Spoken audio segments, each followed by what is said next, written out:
Salutations, my friends, and thank you for tuning in to another edition of Factions of Freedom. I'm your host, Noise Era, Freedom Faction, whichever one you prefer, and I have titled this episode, Technocracy Rising, Political Escalation, and Global Consequences. Why?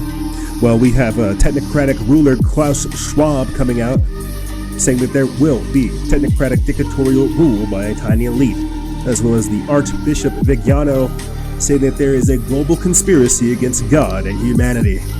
On top of that, we talk about some of the political escalation we're seeing on both the left and the right. Alexandria Ocasio Cortez asking for a list of Trump supporters to threaten, as well as Florida Governor Ron DeSantis moving to allow citizens to shoot looters and rioters targeting businesses. Yeah, a very, very interesting episode planned for you guys. And I'll do my best to try to keep it calm. A few quick updates. You hear us mention our Telegram channel, which will be in the description bar below, as well as our exclusive membership program, which you guys should join.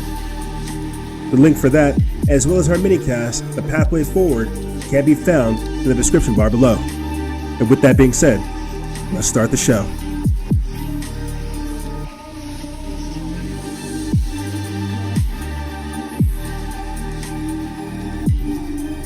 Salutations, my friends,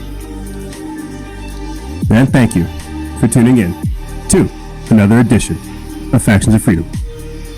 I'm your host, Noise Era, Freedom Faction, whichever one you prefer. This is show number 1038, Season 10. Episode 38. I won't lie to you, gang.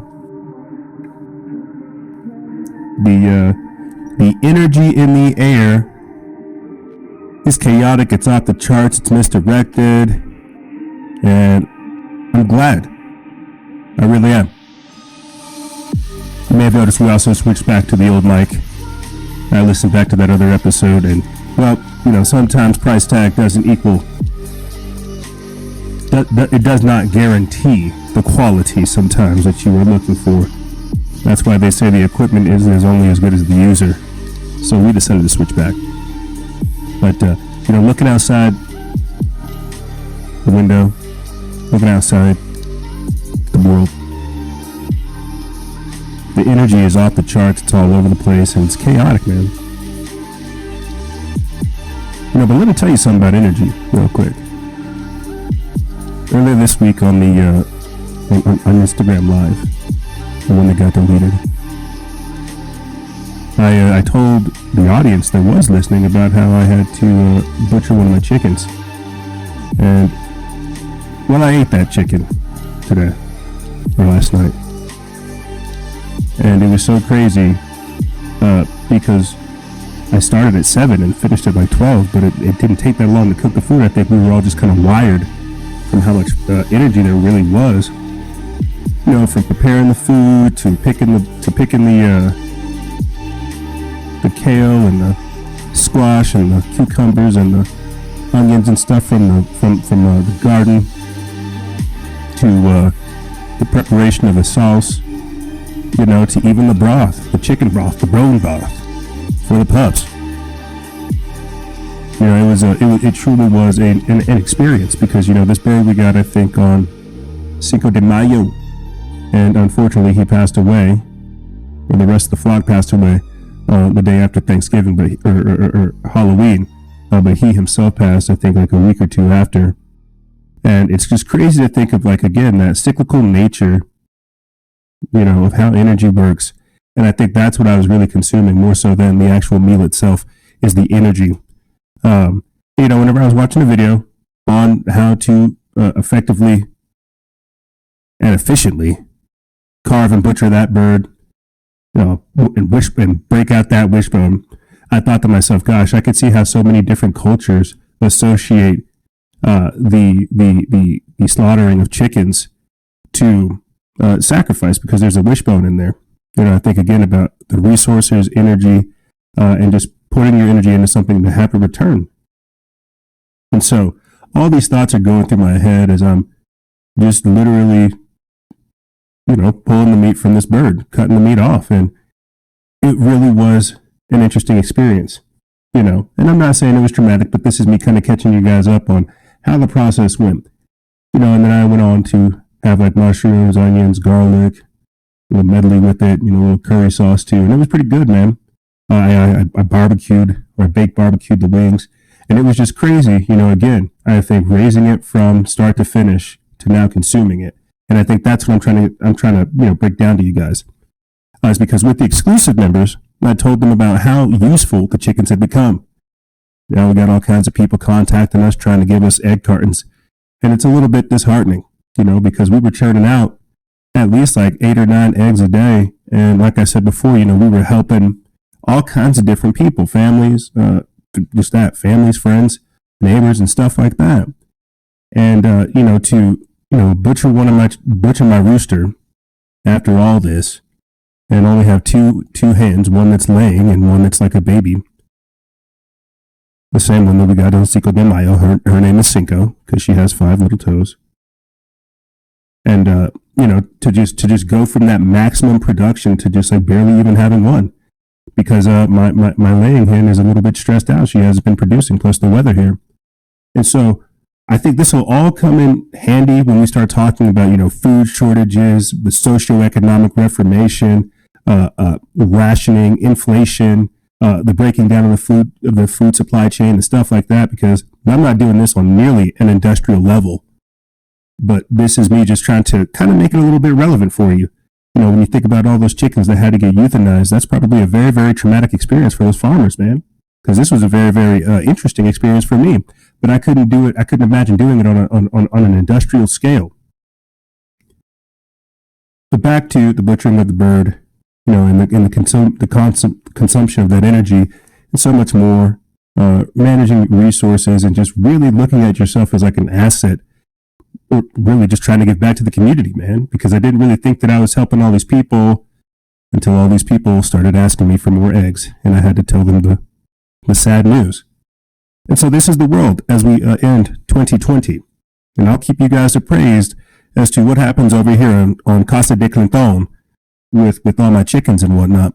But this is the world right now. This is my little world, and there's other things happening as well.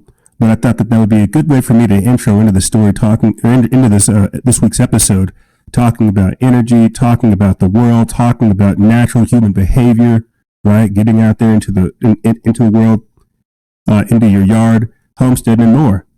I can't wait till, I start getting me some deer and some other meat like that, but that's a different story for a different day. And with that being said, let's start the show. So I'll be honest with you, gang. I'm going to be honest with you. What's happening right now is the technocracy is exposing themselves. I went over this earlier this week on the Instagram Live with you guys, Archbishop Vigiano sending a warning letter to Donald Trump. But I think in a weird way, people already knew this. So basically what we're going to be talking about in this week's podcast episode is the creation of that new world order. We are that generation. There are no more games. And I think it kind of dawned on me this week why this election isn't so much like all the others. It's not Bush versus whoever. It's not Clinton. It's a little bit different because, Obama and Hillary and even Bush and Clinton to a degree may have turned the White House into a revolving door. But what happens whenever we've been fully sold out and those people come around to collect that money, collect that country? And so we're in a very, very interesting predicament, my friends. I kind of went over it earlier this week. I wanted to with some of our members and some of our guests, but it's the externalization of the hierarchy. That's where we're at right now. when they're saying, yeah, no, we kidnap kids. Yeah, no, we're going to forcibly inoculate you. Yeah, we're going to put these things inside your body. Yeah, there are pedophiles amongst our midst. So what? Yeah, some of us are compromised by China. It doesn't matter. And we're going to tell you what to do. This is the externalization of the hierarchy because this isn't the true system. This is a system of control.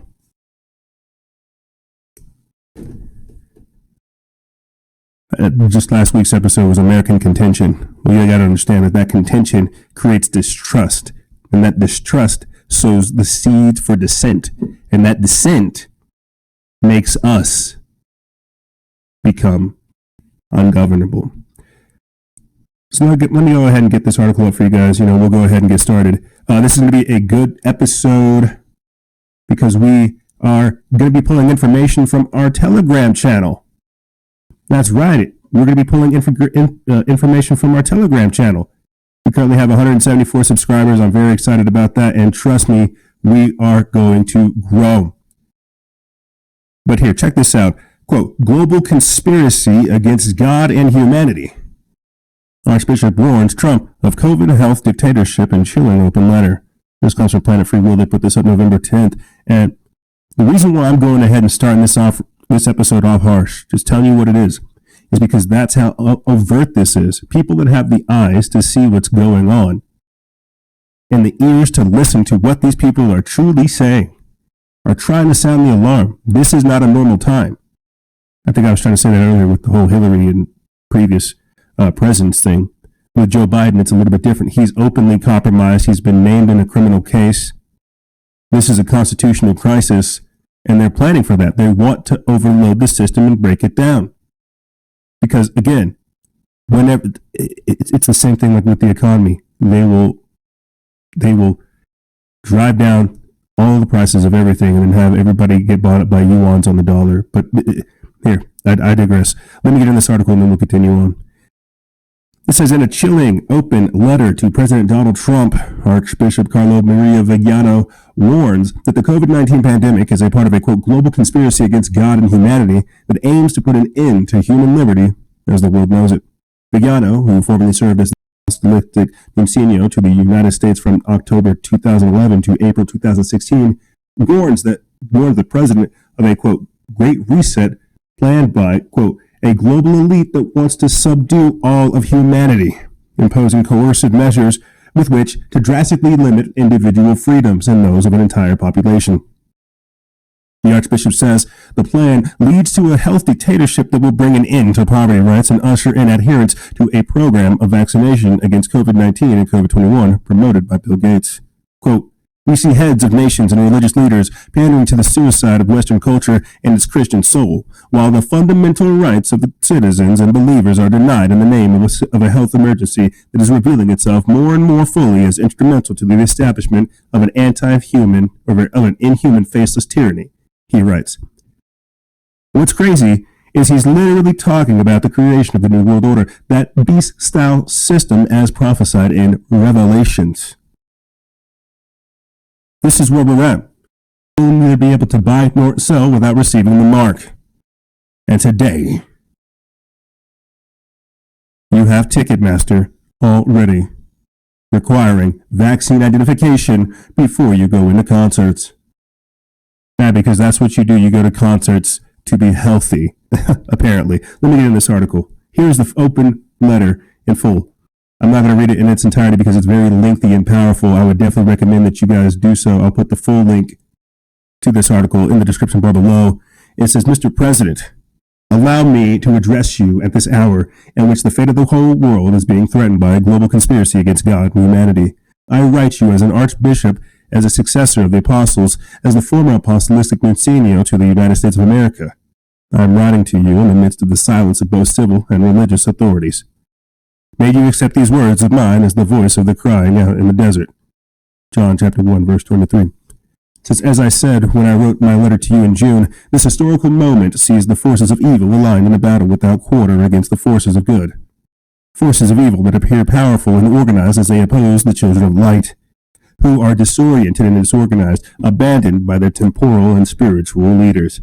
Daily we sense the attacks multiplying of those who want to destroy the very basis of society, the natural family, respect for human life, love of country, freedom of education and business. We see heads of nations and religious leaders pandering to the suicide of Western culture and its Christian soul, while the fundamental rights of citizens and believers are denied in the name of health emergency that is revealing itself more and more fully as instrumental to the establishment of an inhuman, faceless tyranny. I have to pause right there because what did we talk about earlier this week, team? And we'll get into that here shortly, but what happens whenever you begin to censor the president? What happens when these people no longer follow the rule of law? An inhuman, faceless tyranny. A shadowy, unelected cabal. This is the deep state. This is the technocracy. This is them revealing themselves, as we've said throughout the entirety of this pandemic. As you put the mask on, they're taking theirs off. Let me get back into this. It says that a global plan called the Great Reset is underway.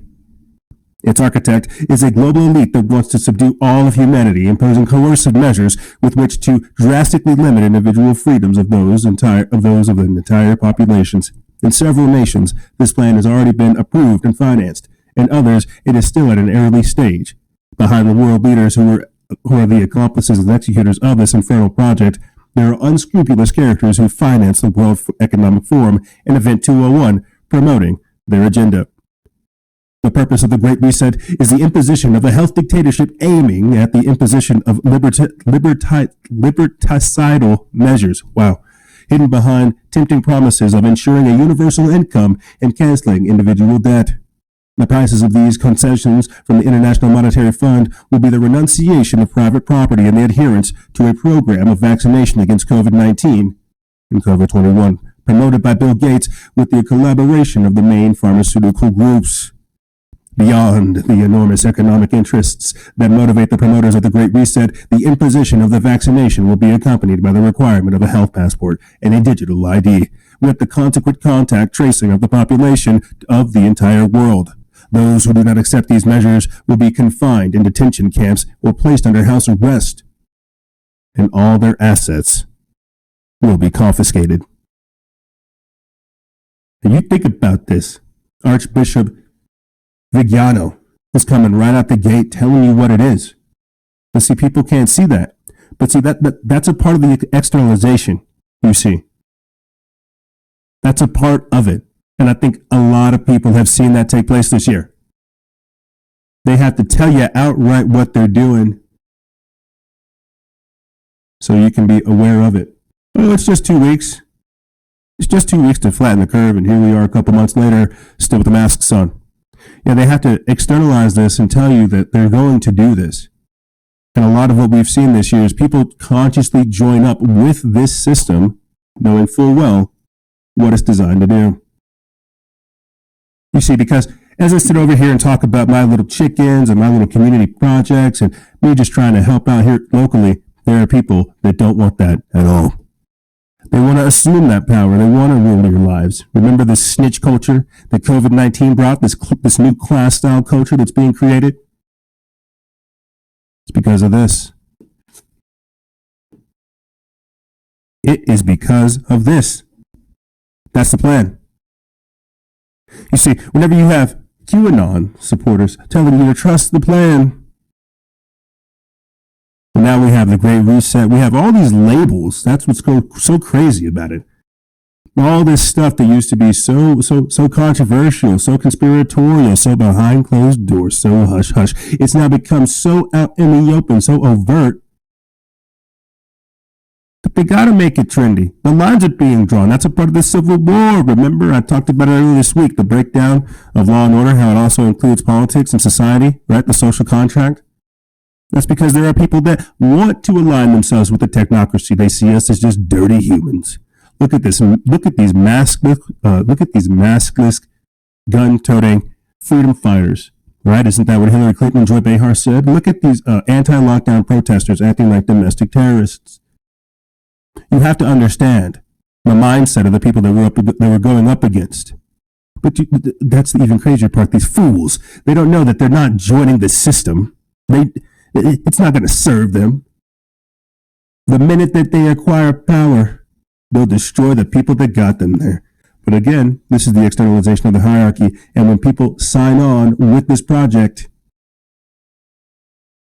they know who their bedfellows are. But don't worry, friends. They say war makes for strange bedfellows. Continuing on, check this out. Speaking of externalization, that's why I wanted to start this episode off talking about the technocracy rising. They're rearing their ugly head. You now have Klaus Schwab, one of the World Economic Forum globalists, coming out saying, you know what? We're going to have a technocratic dictatorial rule by a tiny elite. You humans, you foolish humans, you're too incapable of governing yourselves. Isn't this what we're already seeing with our electoral process? I've been beating the drum on this for quite some time now. The New York Times putting out an article saying that, well, Americans are just too incompetent and can't run their own electoral process. We have to get the United Nations in. And now you have the very same people who were funding the United Nations and others saying that we're going to have the technocratic dictatorial rule by a tiny elite. These are the technocrats. This is what I've been saying throughout the entirety of the pandemic. Who stands to benefit? Yeah, lock everything down. We're only going to have to go online. We're going to have to go through Amazon. We're going to have to order stuff online through the Grubhubs and the Netflixes and the things like this. These are the technocratic people, you see? This is why they want a social credit score. Let me get into this. This is written by Patrick Wood over there at Technocracy News. They put this up November 11th. It says that in his book, COVID-19, The Great Reset, World Economic Forum globalist Klaus Schwab asserts that the world, quote, will never return to normal, despite him admitting the coronavirus, quote, doesn't pose a new existential threat.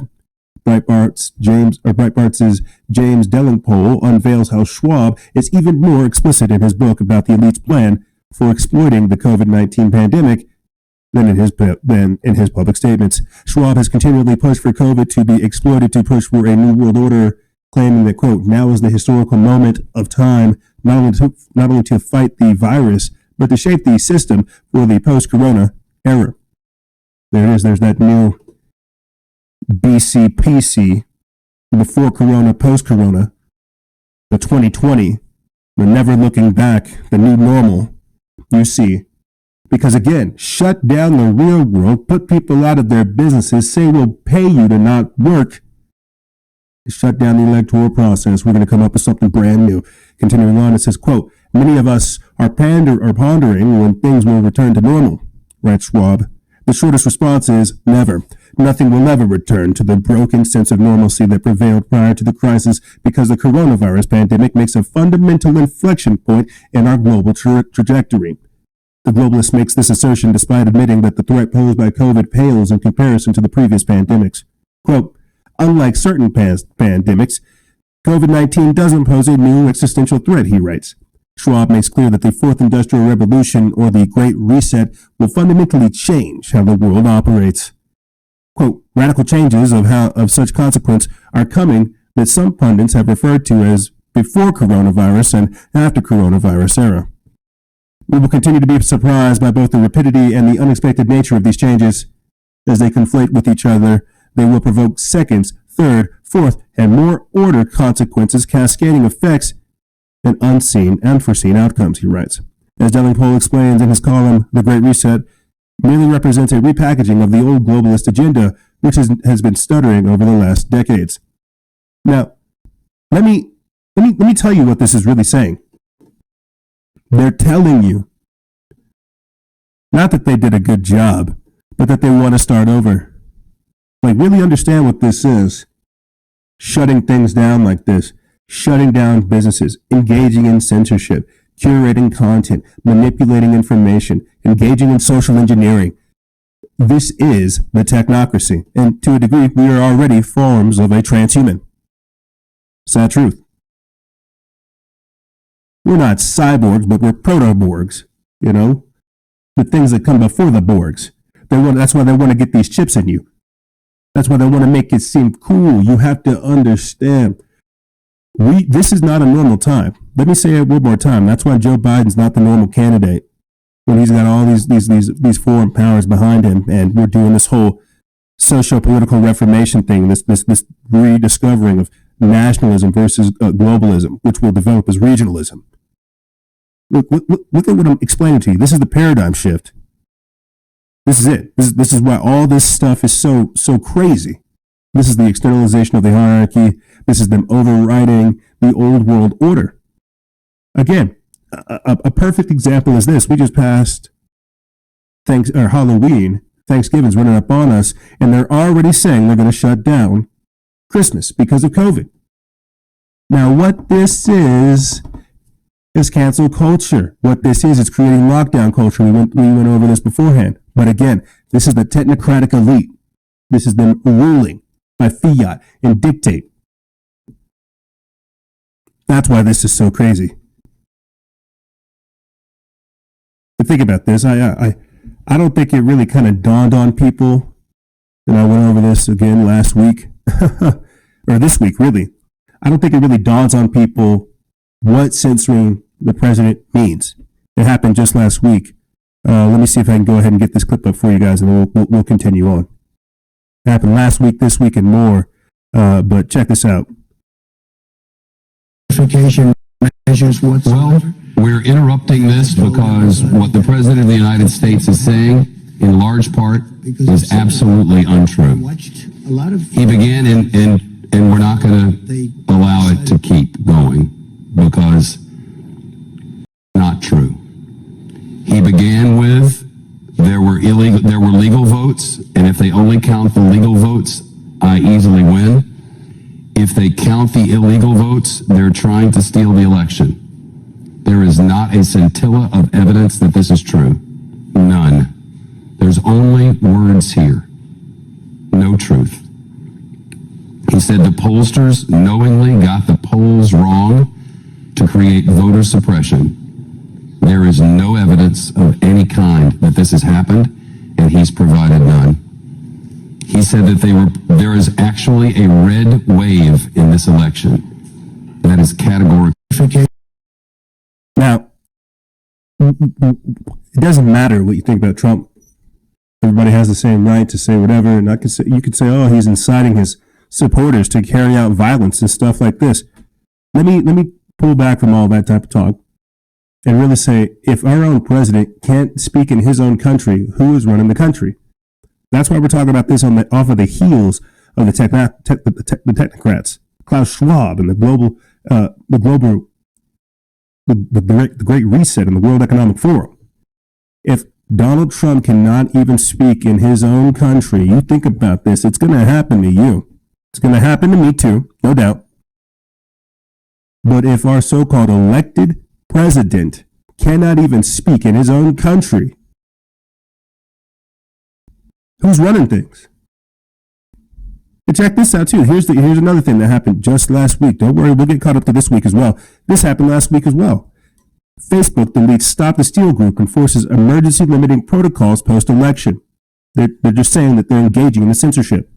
This is what we talked about leading up until this point. Knowing full well that Mark Zuckerberg would do this, that he would censor the people. Stop the group, I think, at 270 or 350,000 followers, likes. That many people engaged. And now you have nationwide rallies taking place. This is by Sophia Mann over there at Just the News, not the news. They put this at November 6th. It says, days after the 2020 national elections, Facebook is enforcing emergency policies that executives at the big tech company have previously described as, quote, break glass options, according to the Wall Street Journal. Late on Thursday, the company began implementing measures that it said were designed to stop the spread of false information that could lead to unrest in the aftermath of the elections, including the presidential race between President Trump and Democrat Joe Biden, which as of Friday remains undecided. A group called Stop the Steal that was organizing protests as vote counting facilities across the nation was removed Thursday from Facebook prior to the emergency enforcements going into place. Now you think about that. What these people are saying is we're not going to allow you to congregate on our platforms. We're not going to allow you guys to have open discussion. We're not going to allow you to have content and just ask questions. No, you can go do that someplace else. This is why it's imperative that you guys help us join and Be a part of this Telegram channel for one, but also tell us what you're interested in as we make these developments, because we're running and gunning right now. I'm surprised that we're still even here. If you want the truth, I'm extraordinarily surprised that we are still able to operate. They're probably using us for some type of model, but I mean, my God, think about this. Our country, and this is why I was saying this earlier, our country has been successfully traumatized, radicalized, brainwashed, now indoctrinated, subdued, and brought into a position of pacification where they have no idea what's going on. They just want Orange Man out of there. They don't care about the rule of law. They don't care about what they're inheriting and what they're asking for. They just want it all to be quiet. Look at this. Look at this. This article from Global Research by Andrew Corbico. It says, don't fall for the psyop.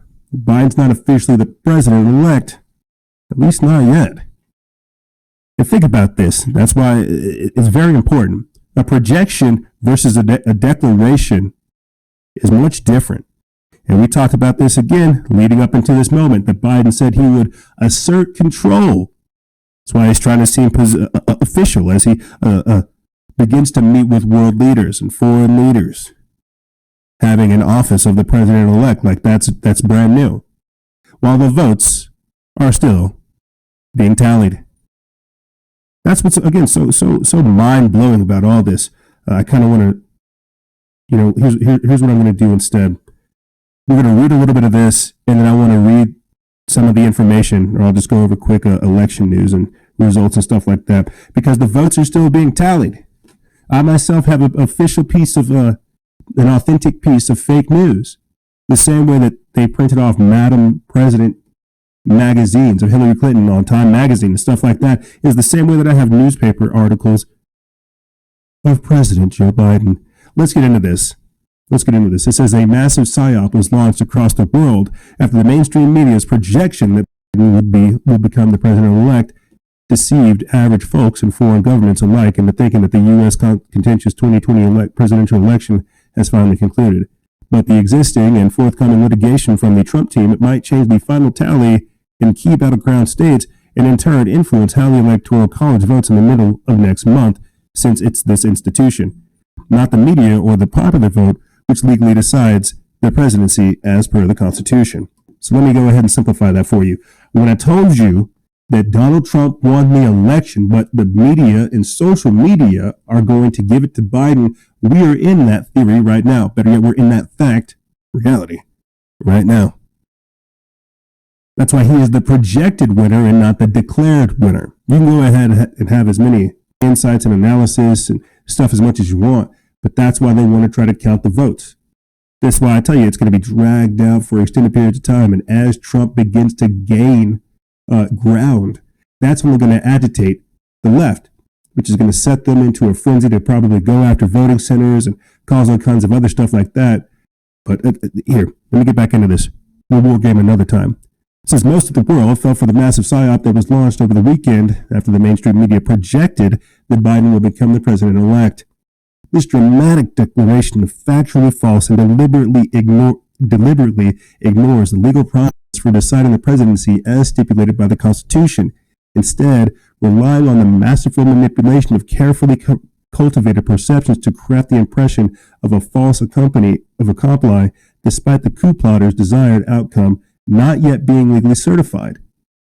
It's of the utmost importance to explain the latest development in this decades-long hybrid war of terror on America, since the, quote, perception management method that's presently being perfected will almost certainly be employed in the future regime change operations across the world for the purpose of delegitimizing targeted incumbent governments and demoralizing their supporters after disrupted elections.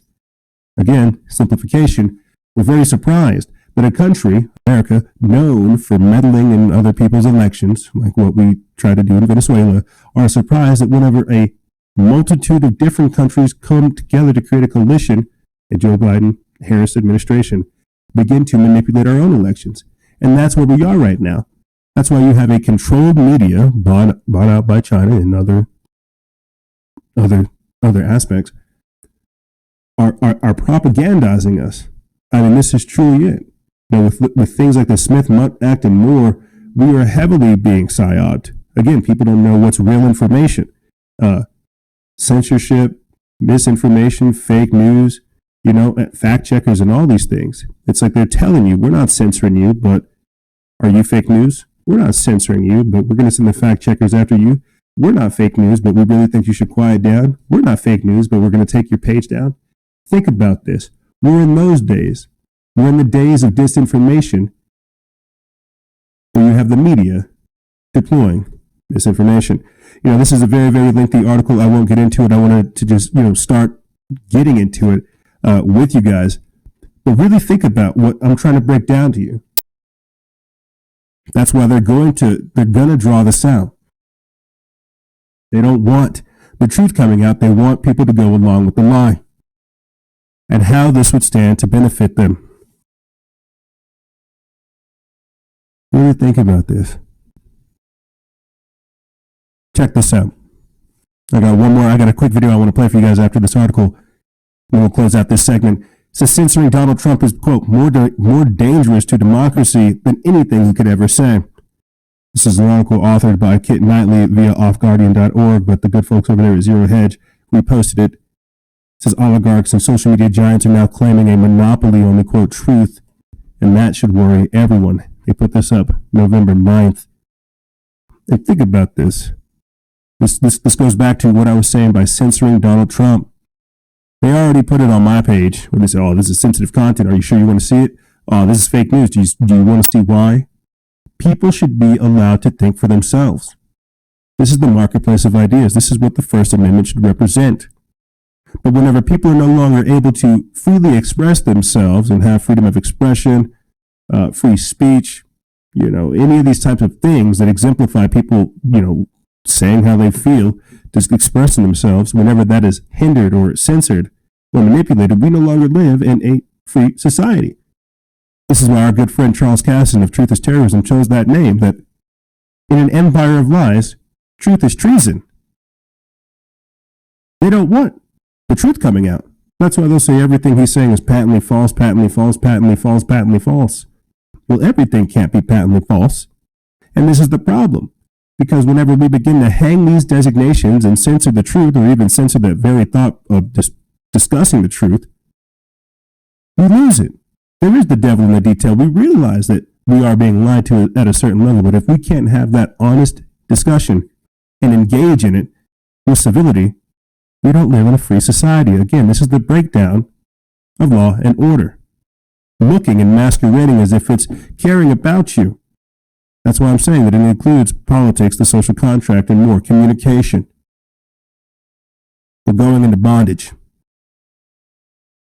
And as guests have said, as they've joined us on Instagram Live, they're blocking your throat chakra by putting that mask on.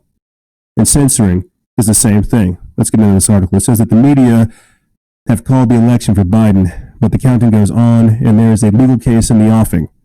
But who emerges from this deluge of sludge, fraud, and propaganda to become the President of the United States? There has undoubtedly already been one big loser, freedom of speech. Late on Tuesday night, early Wednesday morning, Donald Trump, the elected President of the United States, emerged from the White House to make a speech. He accused the Democratic Party, the political establishment, the media, and tech giants / social media companies of working together to steal the election and put Biden into the White House. We likely didn't see all of it because most of the mainstream news channels simply refused to broadcast it. Like Shep Shepard said, he said, we're just not going to play that for you. Yeah, everything the president is saying is patently false.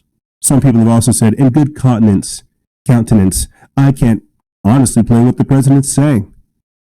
This is that shadowy, unelected cabal telling you what you're allowed to hear. Like what Tim Cook said, agreeing that they curate content. Continuing on, it says earlier that night, MSNBC had to cut away from Trump's first speech claiming victory, with anchor Brian Williams claiming that it was, quote, not rooted in reality and, quote, dangerous. Social media companies were doing the same thing. Within hours of it being set up, Facebook deleted a group protesting the election results, while Twitter reduced the president's timeline to this. And for audio listeners, you guys can't see it, but it's just a series of tweets where they're basically censored, saying if you want to see it, you can click right here. but they're governing his protest or his posts, not letting him have access to his full audience. Kind of like what's happening over here to our page, being shadow banned. But I guess this is what happens whenever Donald Trump doesn't speak up for the rest of us. He suffers from the very same thing. Continuing on, says this isn't about defending Donald Trump, or even agreeing that the election was rigged, although there is plenty of evidence to suggest as much. This is about a principle. Donald Trump is the elected head of state, and he is being denied a platform to address the people he represents by these faceless servants of our corporate media oligarchs. This is a terrifyingly awful precedent to set. The owners of Comcast or Warner Bros. Or Disney or Fedbook or Twitter are not elected officials. They have no legal authority and thus no accountability. Yet they are claiming the right to determine what elected officials can and cannot say to the people who elected them. There is a strain of thought that this kind of censorship is justified. Quote, spreading disinformation puts lives at risk, they say. Quote, if the media stopped people lying, we wouldn't be in this mess. Or, quote, the news shouldn't be the only ones to broadcast the truth. The argument goes that, quote, allowing Donald Trump to publicly undermine our democratic institutions will erode the public trust and could lead to violence. But I would argue that empowering billionaires to hold a monopoly on the, quote, truth is far more dangerous to democracy than anything Trump could ever say. To the people inclined to disagree, I would leave these 5 questions and answer them if you can. Who made the decision to censor the elected president of the United States? Who granted them this power? Whose interests do they serve? In the future, who gets to decide, quote, the truth? And just last week, we had just 2 weeks ago, 2 weeks ago, we had Ted Cruz testifying, or at least trying to get Jack Dorsey to testify before Congress about election meddling. Who gave him the power? Who gave Jack Dorsey the power to censor people's information? This is the discussion of the First Amendment and your right to free speech. You being able to express yourself. It's not about 45. It's about whether or not we'll have the ability to express ourselves. And that's what we should really be concerned about. If we live in a free and fair country to where we can do these things, it's not about Donald Trump. It's about whether or not we're able to speak our piece. I want to play for you real quick a clip from our Telegram channel.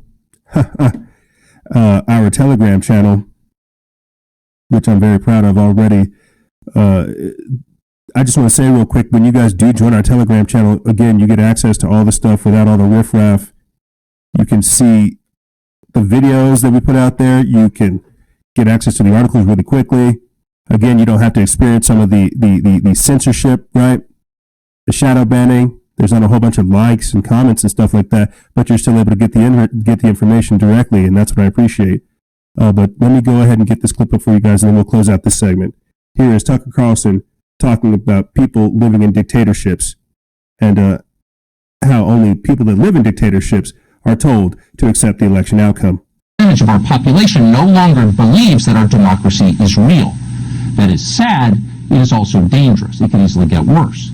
What we're doing in response is hardly the solution. It is making our country much more volatile. It is setting us up for something bad. In a democracy, you cannot ignore honest questions from citizens. You're not allowed. You can't dismiss them out of hand as crazy or immoral for asking. You can't just cut away from coverage you don't like. You can't simply tell people to accept an outcome, because force doesn't work in a democracy. That's dictatorship. In a free society, you have to convince the public of your legitimacy. You have to win them over with reason. Democracy is always a voluntary arrangement. Telling voters to shut up is never enough. So in this case, tonight, there's only one way to lower the national temperature. Yes. You can't just tell people to shut up. You cannot just silence your opposition. It doesn't work like that. You have to explain your point of view, and that's where this great discussion of freedom comes from. That's why, in a weird way, I'm very glad that these things are taking place, because the fraud is so overt that it forces us to begin to have a conversation on what the heck is going on. Look at how corrupt these things are. Are we going to allow it to persist? This is the Technocracy rising. This is them externalizing their hierarchy, talking about what they're going to do as they steal the election and what they're going to replace it with. A shadowy, unelected cabal telling you what you can and cannot say. These are the new community guidelines for the real world. But we're going to take a quick break, and when we come back, we'll be talking about in depth more of the political escalations that we've been seeing. Mike Pompeo saying that he predicts a, quote, smooth transition to a second Trump administration, as well as a former Obama admin official saying that Biden's already talking to foreign leaders. And Alexandria Ocasio Cortez has been making the rounds of news, asking for people to step up. She's going to leave politics, apparently, if people don't step up their rhetoric on the left. We're seeing a lot of crazy things take place, and I'm very interested to see where it's going to take us. Fascism, socialism, nationalism, it's all happening. Communism, it's all capitalism, globalism, it's all out there. And this is where we're going. This is the technocracy rising. This is the new world order. And we're going to be talking about political escalations on the other side. Ladies and gentlemen, don't go anywhere. This is Freedom Faction over here on Factions of Freedom. And we'll be right back right after this.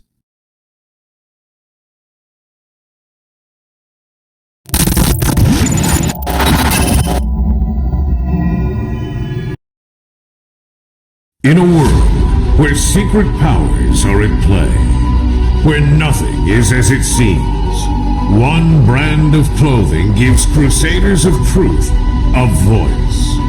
One brand in the fight against terror, deceit, and destruction. We are not merchants of fear. We are not a parody of free thinkers. It was almost like they ignored it because they wanted it to happen. I occasionally think how quickly our differences worldwide would vanish if we were facing an alien threat. This season, get ready to awaken the masses. Forget the politicians. Politicians are put there to give you the idea that you have freedom of choice. You don't. You have no choice. You have owners. They own you. Forbidden clothes. Because if you know, you know.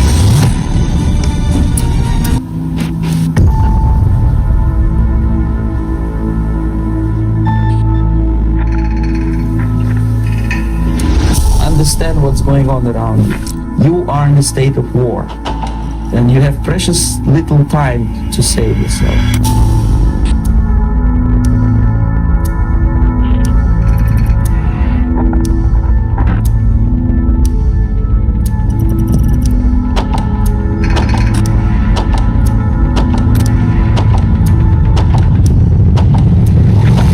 It's a slow process which we call active measures. The first stage being demoralization. It takes from 15 to 20 years to demoralize a nation. The next stage is destabilization. What matters is essentials: economy, foreign relations, defense systems. The next stage is crisis, with a violent change of power, structure, and economy, period of normalization. This is what will happen in the United States if you allow all these schmucks to put a big brother government in Washington, D.C. who will promise lots of things, never mind whether the promises are fulfilled or not.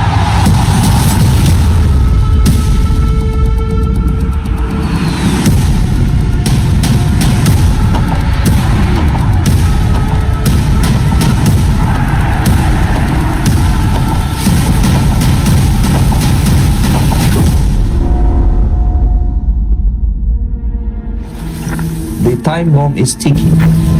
With every second, the disaster is coming closer and closer. The danger is real.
The White Rabbits, InfoWars, Alex Jones, Steven Crowder, and Owen Schroyer, Gavin McGinnis, Proud Boy for Life, God my witness, Mark Levin, Dan Bongino, you do business. Diamond and Silk, and Candace Owens, Kanye West standing with you while the flag is blowing.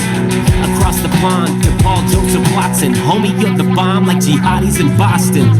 Pun intended, so don't get offended. You snowflakes, safe space, spineless dependents. I'ma work my bloody hands to the bone while you dream about the day that you could get Roger Stone. The deep state man, your cover is blown. About time that you sent Tommy Robinson home. Top off the jet, you did a lot of things you regret. Bill Clinton flying up in that Lolita Express. Shame on the man with the long tongue. Bad guys, they want you to run from. This land gon' break down the middle. Picking up steam like a Tennessee fiddle. Shame on the police in the blue states. Rocking video games with your roommates. You don't wanna go to war with the right side. We've been looking forward to a fight for a long time. You're not a racist if you voted for Trump. You're not a bigot if you wear a MAGA hat and get jumped. You're not a sexist if your girl makes you breakfast. You're not a privileged white male, just ignore the idiot leftists. This is where my family fought to survive, where they thrive with the immigrants who worked till they died, and they never had a beef with any temple or tribe. It's just media controlling your minds. Together, we will make America strong again. We will make America wealthy again. We will make America proud again. We will make America safe again.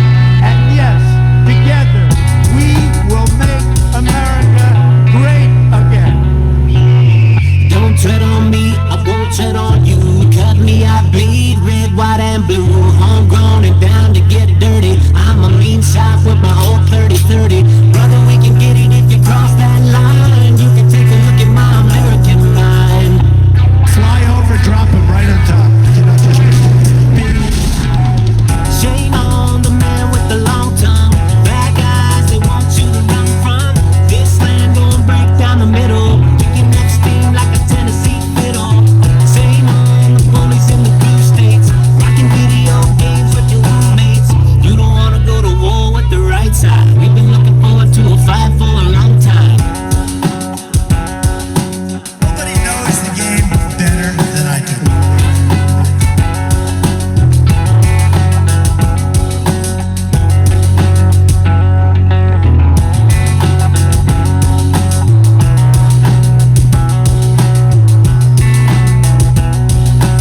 That's the end of that. You know, it's the only thing you can say.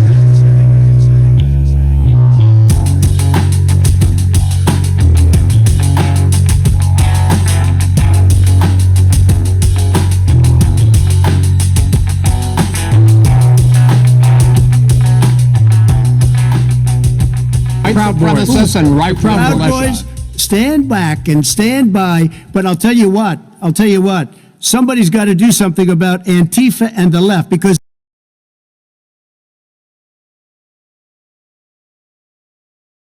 Welcome back. Yeah. You know, we're totally self-funded. I think that's maybe the way to say it. Like our exclusive members and some of the sales and the promos that we have on the page are kind of what fund us. And then, you know, hustles and side things that I do over here on the side. We're entirely self-funded. We grind. And I'm very proud of what we've evolved into. What we've discussed, from the economy to biology to sociology to so many different things, are discussed over here on this show. That this is it's a very interesting, this show of ours. Very, very interesting. You know, we had one of our followers, or one of our guests, join us on our Instagram live this week. I think she was like French and Greek. And she made a wonderful comment about our post style, how we put out our content, and how we don't really put out a lot of riffraff and a lot of nonsense. We really do try to look at core reality. And I say that because we don't have time for all the fluff. This is why you don't see me posting about, oh, election fraud here, voter fraud here. Oh, here's numbers over here. You know, I don't do all that, because that's the same way that I didn't start posting all these COVID deaths, numbers and stuff like that. That's all designed to radicalize you and make you get caught up in the numbers and kind of get lost, in between the trees, to where you don't realize that that's not where you're supposed to be.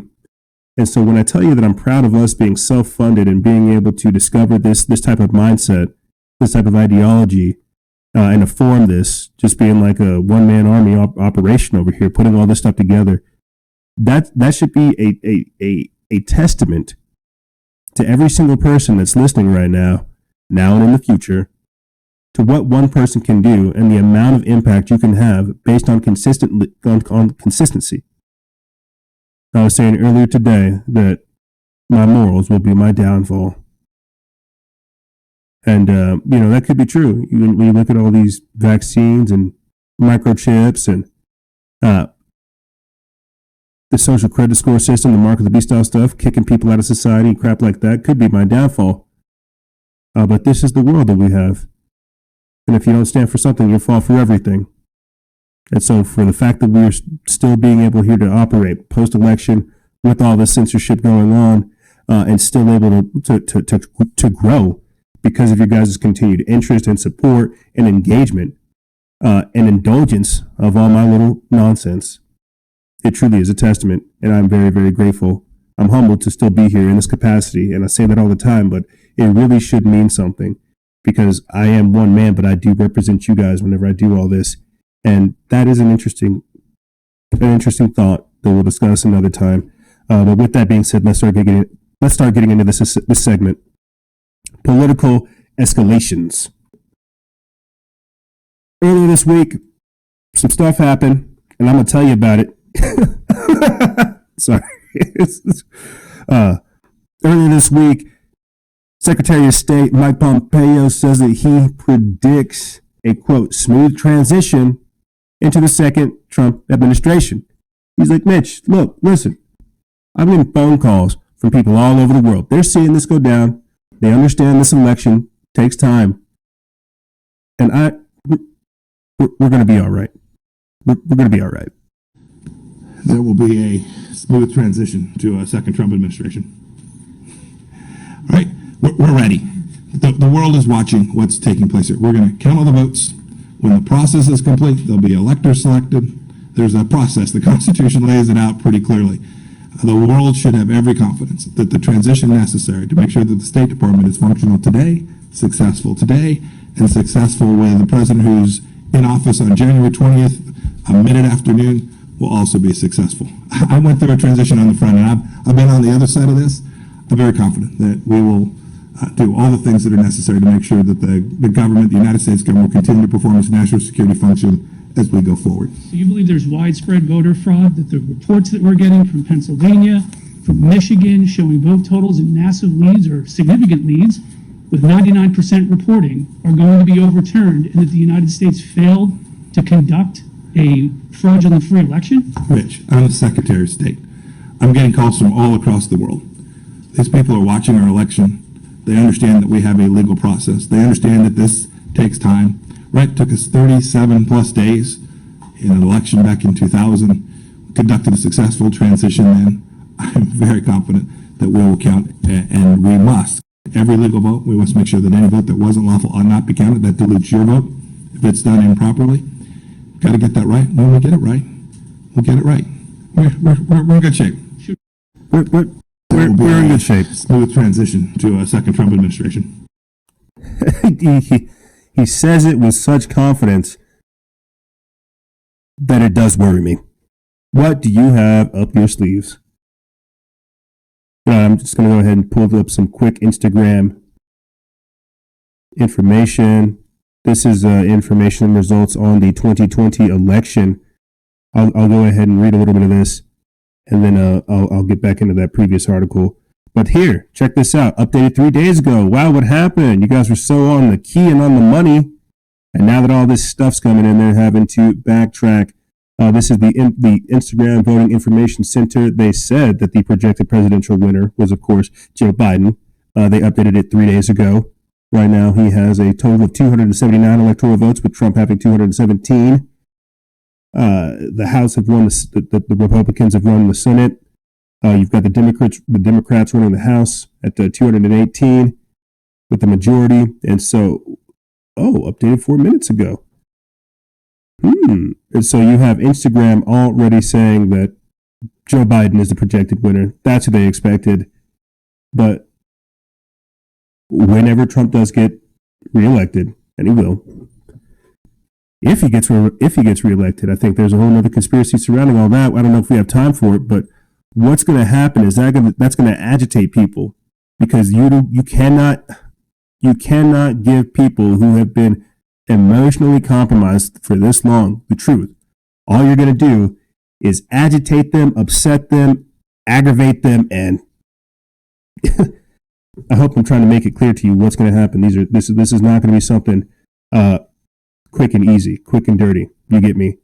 This is going to be something that's going to be drawn out, and it's going to have some consequences. But real quick, I want to briefly go over here to our new Telegram channel and pull out this article from Now the End Begins. I think it's going to be very, very interesting and very, very telling. Go ahead and just click that. Again, if you guys join our Telegram channel, you can get access to all this information very quickly. It's not as conveniently organized as our Instagram channel, but Telegram has this feature where we can send videos, photos, links. We can upload stuff, do polls. I really do like it, but I can also understand why people want us to continue working on Instagram. But here, let me go ahead and get this article up for you guys. It comes from Now the End Begins. They put this up. When did they put this up? November 11th. It's by Jeffrey Grider, and it says trained Marxist and Black Lives Matter co-founder Patrisse Cullors sends message to Joe Biden and Kamala Harris. Quote, "We want something for our vote. Bribery and extortion. We want something for our vote." Let's go ahead and start getting into this. Basically calling on the so-called fake Biden administration to begin calling in the vote. They rallied up behind Joe Biden and Kamala Harris, supposedly. And now they're coming home to roost. What do you think's going to happen? What do you think's going to happen whenever Black Lives Matter and Antifa figure out that they have a falsely elected president, a fraudulently elected president, only projected to them by their gods in the media, by mommy media and daddy government, manipulated like that? What type of stuff do you think's going to happen? Let's get into this. It says, "Oh, you quote Christians who voted for Joe Biden. You're some special kind of stupid, aren't you? We warned you night and day in hundreds of articles packed with facts and bathed in tears to not allow globalist Joe Biden and his Marxist running-mate Kamala Harris to get into power. We warned you. We begged you, and you didn't listen. And you voted for these despicable pro-abortion, baby-killing, pro-child transgender advocates who were beholden to Antifa and Black Lives Matter domestic terrorist groups. We even played the clips of Kamala Harris telling you, threatening you, that the, quote, riots will not stop even after Election Day, and you did not listen. Quote, but this is your hour and the power of darkness." Luke chapter 22, verse 52. Goes on to say that it was bad enough that Black Lives Matter had received over, $100 million in funding in 2020 alone, and it was bad enough that Joe Biden refused to condemn the nearly $3 billion done in damage. Wow. $3 billion done in damage across the cities in America's riots. It was bad enough that Kamala Harris supports the most radical of radical agendas across this country has ever been faced with. And it was bad enough that both she and Biden had made a deal with the devil in seeking Black Lives Matter for support. Now, as Biden and Harris are on the brink of taking office, the devil is preparing to extract his payment for that support. The very support that, quote, Christians across America gave to make this happen. The support that you gave them. Think about this. I'm going to go ahead and skip forward to the doom and gloom and just read to the article real quick. It comes from the Blaze. It says Antifa and Black Lives Matter soldiers have turned Portland into wrong part. Co-founder Patrisse Cullors wants to meet with the pair to begin the immediate work of Black liberation. It says Black Lives Matter co-founder Patrisse Cullors has sent a letter to Democratic presidential nominee Joe Biden and running mate Kamala Harris after several media outlets declared them the winners in the election against President Donald Trump and Vice President Mike Pence, telling the Democrats that, quote, we want something for our vote. Quote, we are requesting to meet with both with you both to discuss the expectations that we have for your administration and the commitments that must be made to black people, Colors wrote, declaring that, quote, we want something for our vote. The letter was signed by Patrisse Cullors, quote, on behalf of the Black Lives Matter Global Network, and began congratulating Biden and Harris on their reported victory before setting out demands for the group's agenda. We want something for our vote. Think about that. We voted for you, now hurry up and pay. We did what you said, hurry up and give us what you want. And that's crazy. They're the projected winner by the media. That very same media is refusing to talk about election meddling and everything else on Hunter Biden's laptop. Very convenient. But now you have bribery and extortion on a political level where we are being held hostage. What do you think they want? I mean, they had to remove the dissolving of the nuclear family off of their public page. What do you think they could want underneath a Biden-Harris administration? Joe Biden with the crime bill from the 50s, from the 90s, and Kamala Harris literally giving black people 3 times the sentence rate. Think about this. What do you think they could want working with Black Lives Matter? I guess I can't help but think of when the government gets involved with liberation, all that can mean is just more enslavement. The very same way they think they care about my health. And now they have us wearing face masks in the middle of heat waves.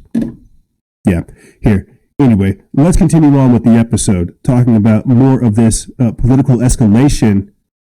Some more strange things happen. You have a former Obama official admitting that Biden is already talking with foreign leaders. Now, I talked about this briefly tongue-in-cheek on this week's Instagram Live, how Mexico and China both won't necessarily congratulate Joe Biden or work with Biden because he's not the declared winner. As Secretary of State Mike Pompeo already said, these things take time. Our whole country, the whole world's watching. And they'll get it right. And when they do, they'll upset a lot of people. And there are foreign leaders that are going to continue to come back and talk business whenever all this stuff gets cleared.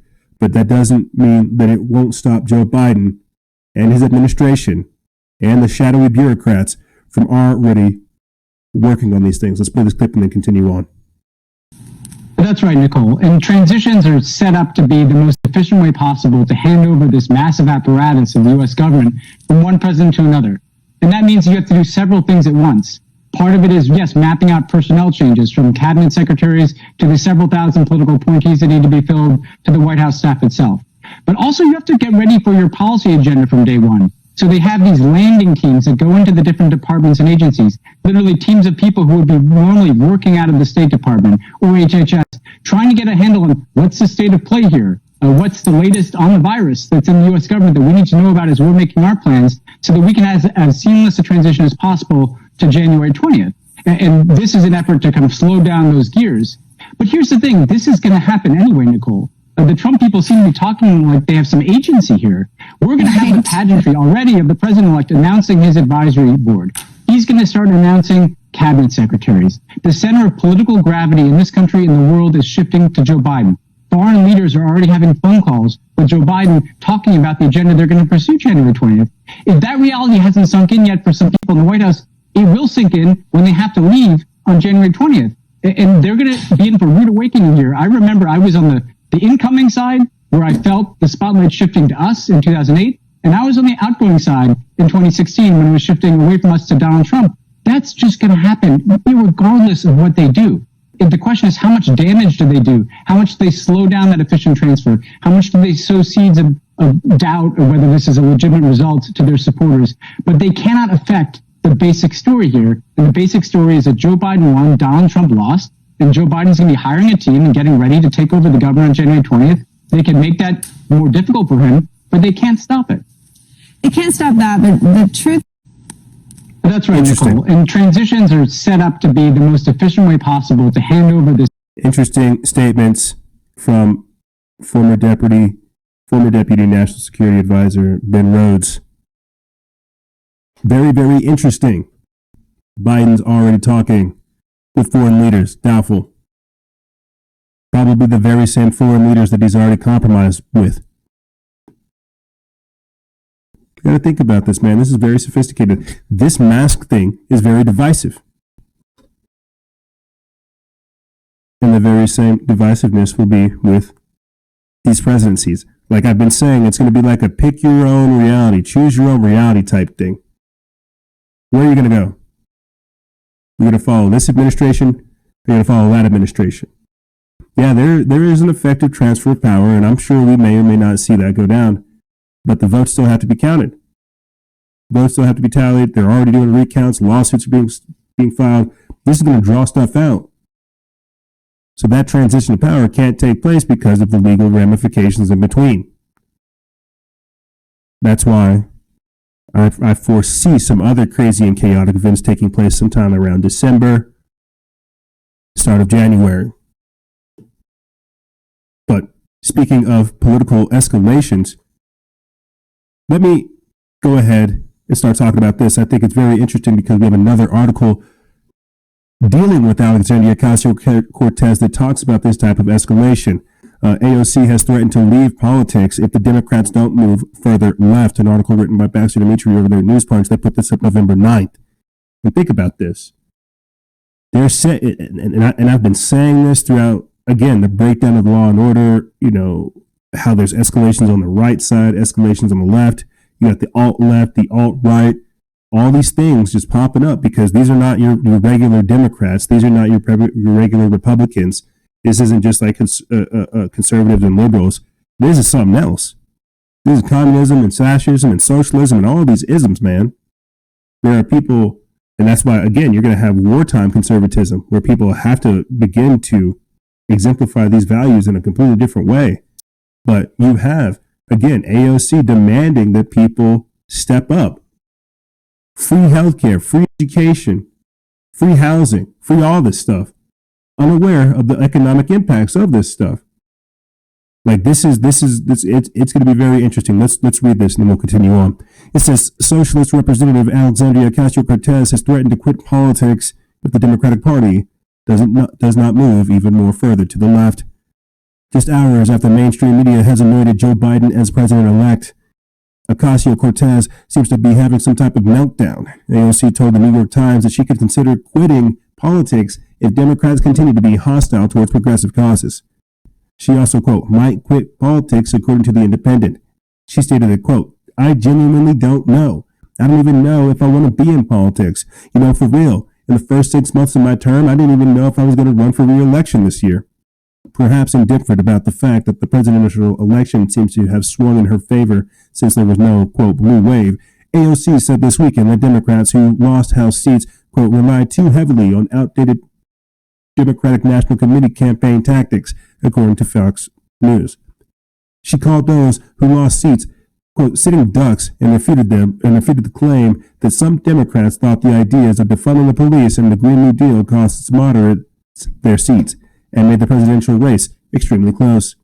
AOC told the New York Times in an interview that, quote, our party isn't even online, not in a real way that exhibits competence, and so, yeah, they were very vulnerable to these messages because they weren't even on the mediums where these messages were most potent. Sure, you can point to the message, but they were also sitting ducks. They were sitting ducks. She continued on saying that, quote, there's a reason Barack Obama built an entire national campaign apparatus outside the Democratic National Committee. And there's a reason that when he didn't activate or continue that, we lost House majorities, because the party, in and of itself, does not have the core competencies and no amount of money is going to fix that. Now think about this. You got to understand we're in the world these days of backwards thinking. She's saying that she'll leave politics only to rally more support. She's one of those celebrity politicians causing as much chaos as she can. She's not going to leave politics. She knows she loves the spotlight. But what she's doing as she's throwing that temper tantrum is talking about what's going to happen after she gets a little bit more clarity. She's not stepping down. She's radicalizing. She's intensifying. She is now actually calling for a list of Trump supporters so they can be held accountable for their behavior. An article written by Baxter Dimitri over there at your Newswire. They put this up November 10th. And think about this. I know I keep saying that, but think about these things. Think about how monumental this is. In the days of censorship, in the days of fake news and misinformation, of wandering mobs of unemployed people smashing and burning buildings, people waiting to be activated for riots and protests. Think about this. We've got Alexandria Ocasio Cortez saying this, quote, "Is anyone archiving these Trump sycophants for when they're trying to downplay or deny their complicity in the future? I foresee decent probability of many deleted tweets, writings, and photos in the future." She put this up November 6th. Think about this. Archiving Trump tweets. Mind you, I've already had Pokemon cards made of me, fake Fedbook accounts, email hacks, censorship, shadow banning, all kinds of stuff that has taken place to me simply for trying to talk about this stuff and post it on social media. Could you imagine what would happen if they began to activate people? Like, really think about this, because we are in those days, the days of false flagging. But she's asking to create an enemies list to take down her opposition. I remember going over it a couple of weeks ago with you guys. A former Twitter head executive talked about lining up the opposition and fire and shooting them. This is where we're at. We literally have elected officials saying we need to hold people accountable for their behavior. But her saying that, we need to eat to babies to lower climate change. We don't need to hold her accountable for that. Think about this. It says, I'll go ahead and get into this article. It says Socialist Representative Alexandria Ocasio Cortez was hit with backlash after a tweet in which she suggested people should make a list of Trump supporters so they can be held accountable for her behavior. Quote, "Is anyone archiving these Trump sycophants for when they try to downplay or deny their complicity in the future?" She wrote in a chilling tweet on Friday. "I foresee the decent probability of many deleted tweets, writings, photos in the future," AOC continued. After getting hit with criticism, the Congresswoman issued another tweet scoffing at Republicans for getting upset at the idea of being responsible for their behavior. Quote, "LOL at the party of personal responsibility, being upset at the idea of being responsible for their behavior over the last 4 years," she added. Political Insider reports that it didn't escape anybody's understanding that other major socialists and communists, Joseph Stalin, for example, used to keep lists of their political enemies as well. Particularly outraged was conservative radio host Mark Levin. Quote, "Call me bastard wants to create an enemies list," Levin tweeted. Fox News contributor Lisa Booth mocked Ocasio-Cortez as, quote, "insane." Former congressional candidate Catalina Loft fired back at AOC for, quote, "threatening people against their First Amendment rights." "You know you've gone too far when Whoopi Goldberg, co-host of The View, opposes creating a list of your political enemies." Listen, last time people did this, people ended up killing themselves. This is not a good idea. Okay? Listen, your idea of who you don't want to work with is your personal business. Do not encourage people to print out lists, because the next list that comes out, your name will be on, and then people will be coming after you. No one. Nobody. We had called the blacklist, and a lot of really good people were accused of stuff. Nobody cared whether it was true or not. They were accused, and they lost their right to work. You don't have the right in this country. People can vote for who they want to. That is one of the great rights of this country. You don't have to like it, but we don't go after people because we don't like who they voted for. We don't go after them that way. We can talk about. We don't go after people because of who they voted for. We don't make lists. That's some socialist, communist bullshit right there. And I'm sorry to use that type of language, but it's got to be known. This is what I mean by political escalations. The same way that we're playing clips for you of them say of people leaving notes on people's doors saying you have been identified as a Trump supporter. When the Civil War kicks off, we are coming for you. Think about this type of behavior. Greenlighting that type of behavior is grounds for, I would think, impeachment, deposement. You can't do that. Incitement, right? You have people in Australia going to jail for literally trying to organize a protest. But Alexandria Ocasio Cortez can say, let's make a list to hold Trump supporters accountable, and everybody thinks that's the cat's meow? I'm going to play for you guys real quick this quick clip that I really keep mentioning time and time again. Angry leftists send letters to Trump supporters threatening to burn down the homes if Trump wins. And then we'll continue on with another political escalation. This is the type of behavior that I'm trying to highlight to you guys. This is the type of behavior that Alexandria Ocasio Cortez apparently condones. We'll play this and then we'll continue on. But this is again just more of that political escalation and the insanity that has to be called out on both sides. Come on now. Okay, we're gonna refresh this. Try it one more time. It was because I was trying to do a whole thing. If I would have just continued, it wouldn't be doing this. But angry leftists send letters threatening to burn down homes. Dear neighbor, you have been identified by our group as being a Trump supporter. This is the letter mailed to the home of Kelly, a Milford resident who wished to be identified only by her first name. Your address has been added into our database as a target for when we attack should Trump not concede the election. The anonymous author goes on to say they hope Kelly's home insurance has fire coverage. I was very taken back. Milford police say this same letter was mailed to other homes that have signs supporting President Trump. The department is now investigating and has contacted the Attorney General's office. This is my home. You know, you're not supposed to threaten my home. So yeah, I'm very put off.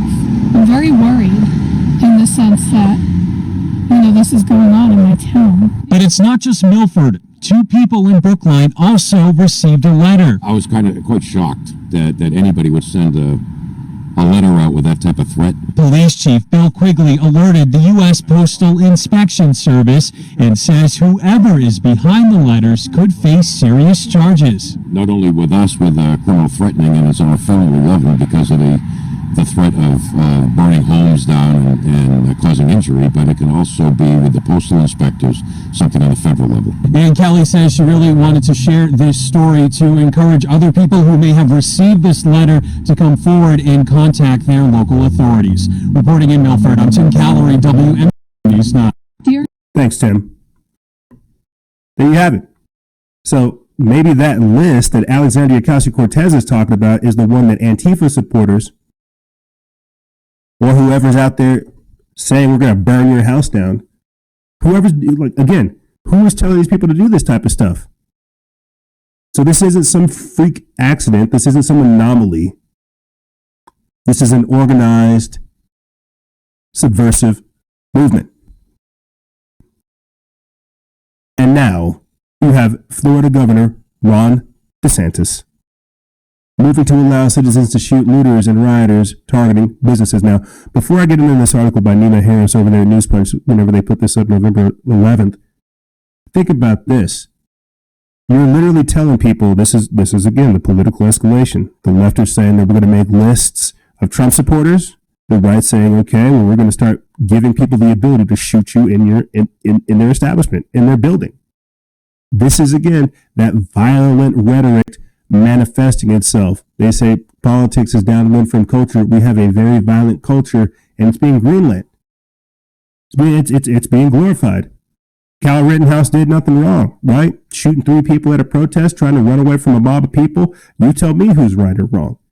This is what happens when we have experienced so much turmoil and so much tension that it becomes normalized. This is the political escalation, and I'm very curious to see where this is going to go. But here, let me get into this article. It says that Florida Governor Ron DeSantis has drafted a, quote, anti-mob legislation that will allow ordinary citizens to defend their businesses.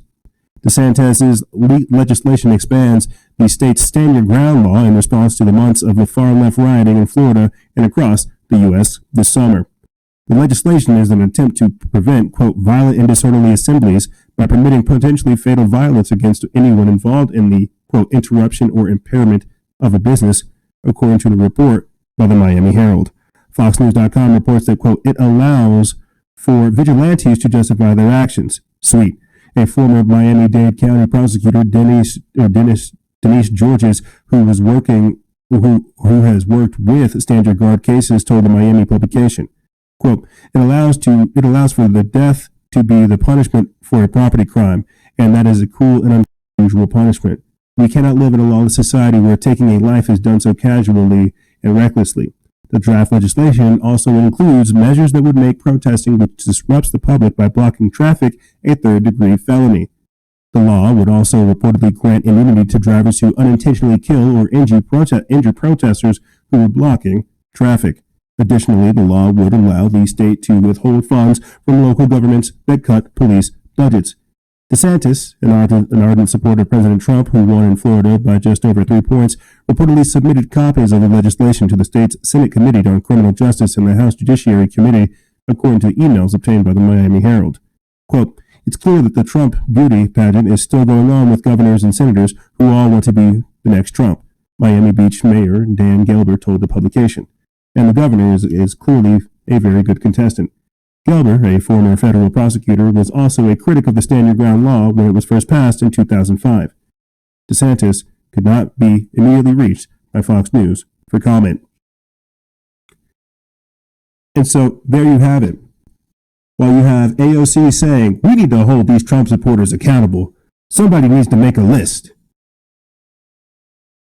Ron DeSantis is like, well, you can go ahead and try and come by here if you want, get shot in your mouth. And that's where we have evolved to here in 2020. That's where we have progressed, if that's what you want to call it. With riots in, I think, like almost 49 out of 50 major cities, the majority of major cities this year. Millions and billions of dollars of property damage, destruction taking place. The very idea of people standing up for themselves is like controversial. Oh my gosh, how dare it? People fighting back? You see, because in a country and in a time like that, like we find ourselves in, people just want to be held hostage. They just want to be threatened. They want to be bullied. They want to be virtue signaled into a corner to where, again, the very idea of you standing up for yourself is a bad thing. You know, here, let me go ahead and get this clip up out of here. Get this article out of here. Another guest asked early this week on the show why they were pro-gun, even though their country didn't allow for them to be pro-guns. The best way I can describe or respond to this or compliment this thought process was to say that a gun simply represents what a sword represents, what an axe represents, what a bow represents, what a knife represents, apparently what a car can represent, is the idea of self-determination, self-governance, choosing to carve your own path and saying that my will be followed. That's why they say the one that lives in front of the gun lives forever. But a whole different discussion could be talking about who's wielding the gun. What I'm trying to say is people need the right to defend themselves. And in a tyrannical dictatorial government in which we find ourselves creeping into, the very idea that people should be able to protect themselves shouldn't be controversial. It should be a necessity. This is why we have the Second Amendment, so that we can use guns not just in an act of self-defense, right? But to reclaim ourselves, our sovereignty against a tyrannical government, because this is how history works. It's very quickly that a government can turn into an empire because it can become greedy. But that's the problem, is they have now turned us against one another instead of turning us against the system. The system should work for us. But now, again, you have Representative Alexandria Ocasio Cortez saying that the system needs to look out for these specific types of people. The system needs to look out for these Trump supporters. And if the system won't, somebody else does. Do you see the dangerous days that we're entering into, the mindset that's being encouraged? It's the left and the right. These are two birds, two wings of the same bird. You see? It should never be us against one another. It should be us against the system. Something that's designed to rob us of our rights. And if we play more of their games, they're going to win. This is the political escalation. Saying, yeah, no, you should make lists of people that oppose your views. And if anything, burn their houses down. But if those people come to your house, you have every legal right to shoot them. I know that kind of sounds wild, but I also hope it makes sense. This is so crazy. But this is 2020. We're going to take a quick break. And when we come back, we're going to be getting into the global consequences, not just the regional or the national, but the global consequences of COVID-19, the global consequences of the political escalation, the technocracy rising, the social engineering, and the mental manipulation. We're going to be talking about COVID-19 and how it could spark World War III. And they're very right. Kids regressing due to the COVID-19 lockdown restrictions, and the Space Force creating an orbital warfare unit, and now it has its own spaceship because that all happened. That's a part of the technocracy as well, but this is what's happening because we are now a global community. This and more is on the other side. Ladies and gentlemen, don't go anywhere. This is Freedom Faction over here on Factions of Freedom, and we'll be right back right after this.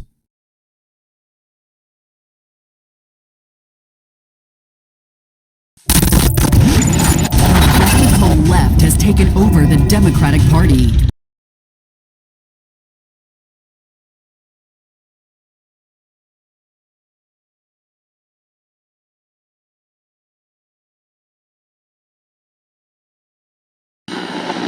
Food supplies have been completely wiped out.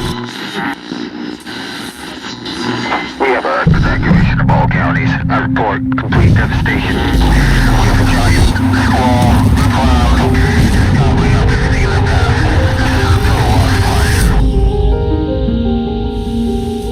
There are forces in this world that remind us of how fragile we are. We thought we were safe.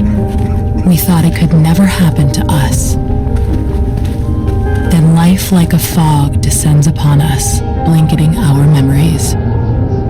Through the haze, we travel its hidden paths, lost in its secret places. And when the storm, turbulent and immovable, forces us to shelter, we remember.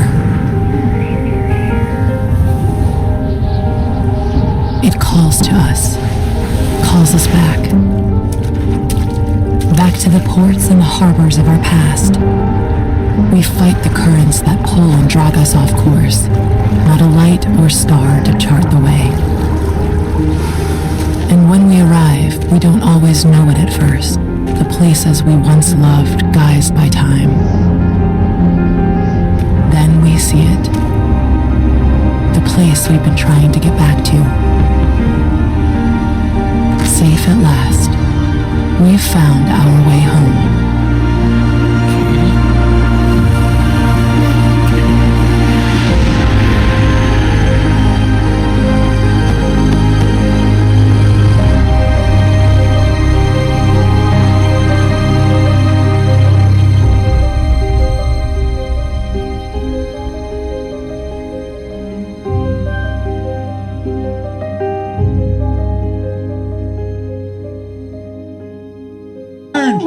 I learned a lot. And I learned that,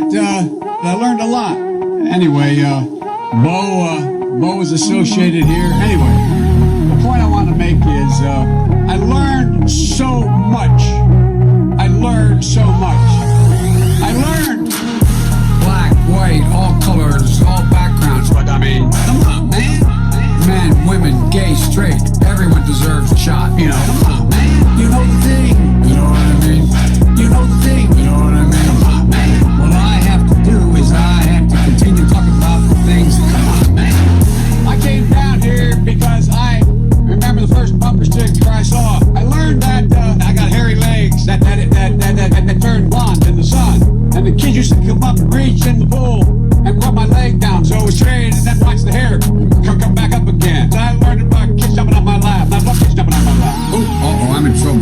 me nuts? Dead. You know, come on, man. Give me a little break here. Get a life. Taking cocaine or not? What do you think? Huh? Come on, man. Black, white, all colors, all backgrounds. But I mean, come on, man. Men, women, gay, straight. Everyone deserves a shot. You know, come on, man. You know the thing. You know what I mean?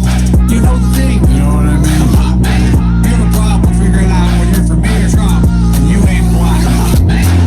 The corn pop was a bad dude, and he ran a bunch of bad boys. I can hardly wait to meet with that guy who is the stable genius. Come on, man. I am very willing to let the public judge my physical and mental my physical as well as my mental fitness. Come on, man. Poor kids are just as bright and just as talented as white kids, wealthy kids. Come on, man. I mean, come on. Take a look at the record. I know a lot of weed smoking. Come on, man. Black, white, all colors, all backgrounds. But I mean, come on, man. Men, women, gay, straight. Everyone deserves a shot. You know, come on, man. You know the thing. You know what I mean? You know the thing. You know what I mean? Come on, man. Why the hell would I take a test? I am, come on, man. What the fuck, bro?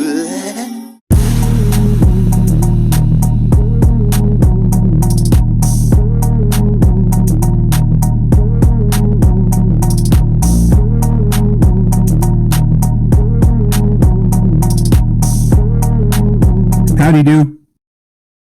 Howdy there. How do you do?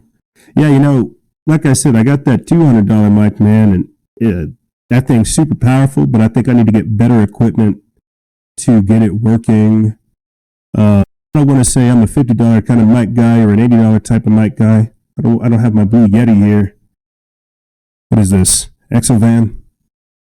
I got my Exovan mic and my Dremora, my Drembo mixer.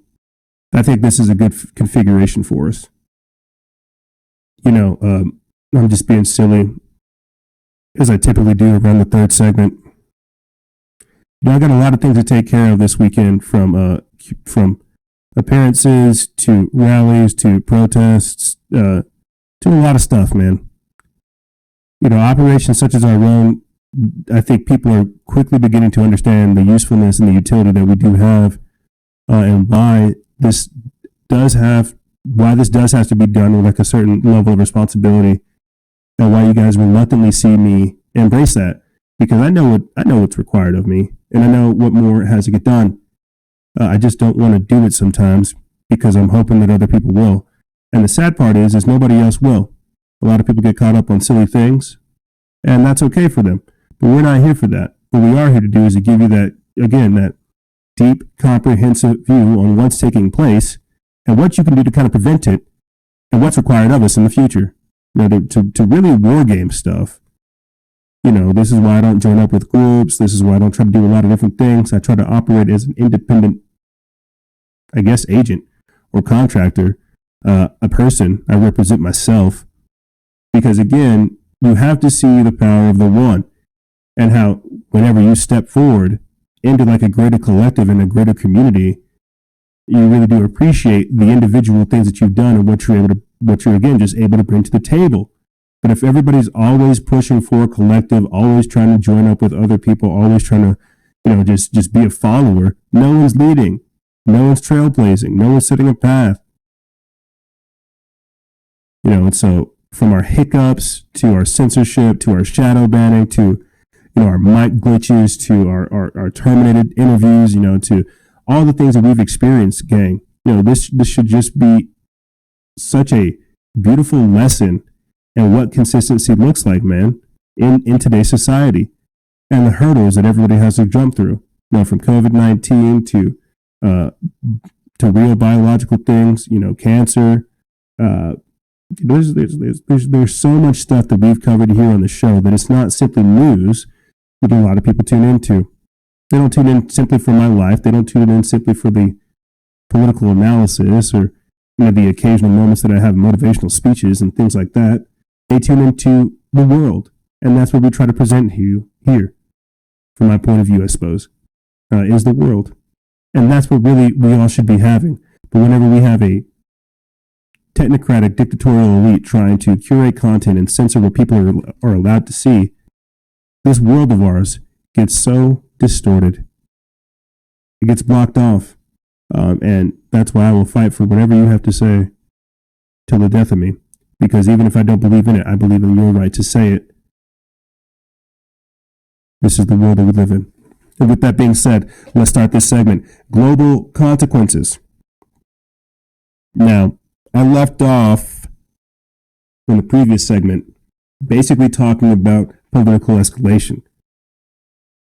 How the left is saying, oh yeah, you should make lists of Trump supporters and people that oppose you. And the right is saying, well, you now have the right to shoot people if they come inside your building, your business.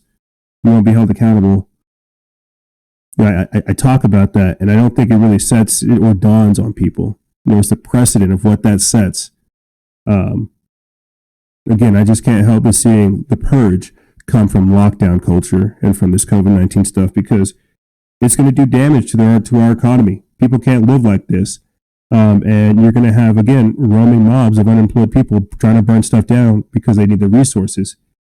And I know that seems crazy, but it really shouldn't. Something we've talked about here on the show, unfortunately, throughout the entirety of 2020. But let's go ahead and start getting into these articles and these content right here. Very interesting article. General Sir Nick Carter says that COVID-19 could spark World War III. This is an article from Drudge Report feed. They put this up November 9th.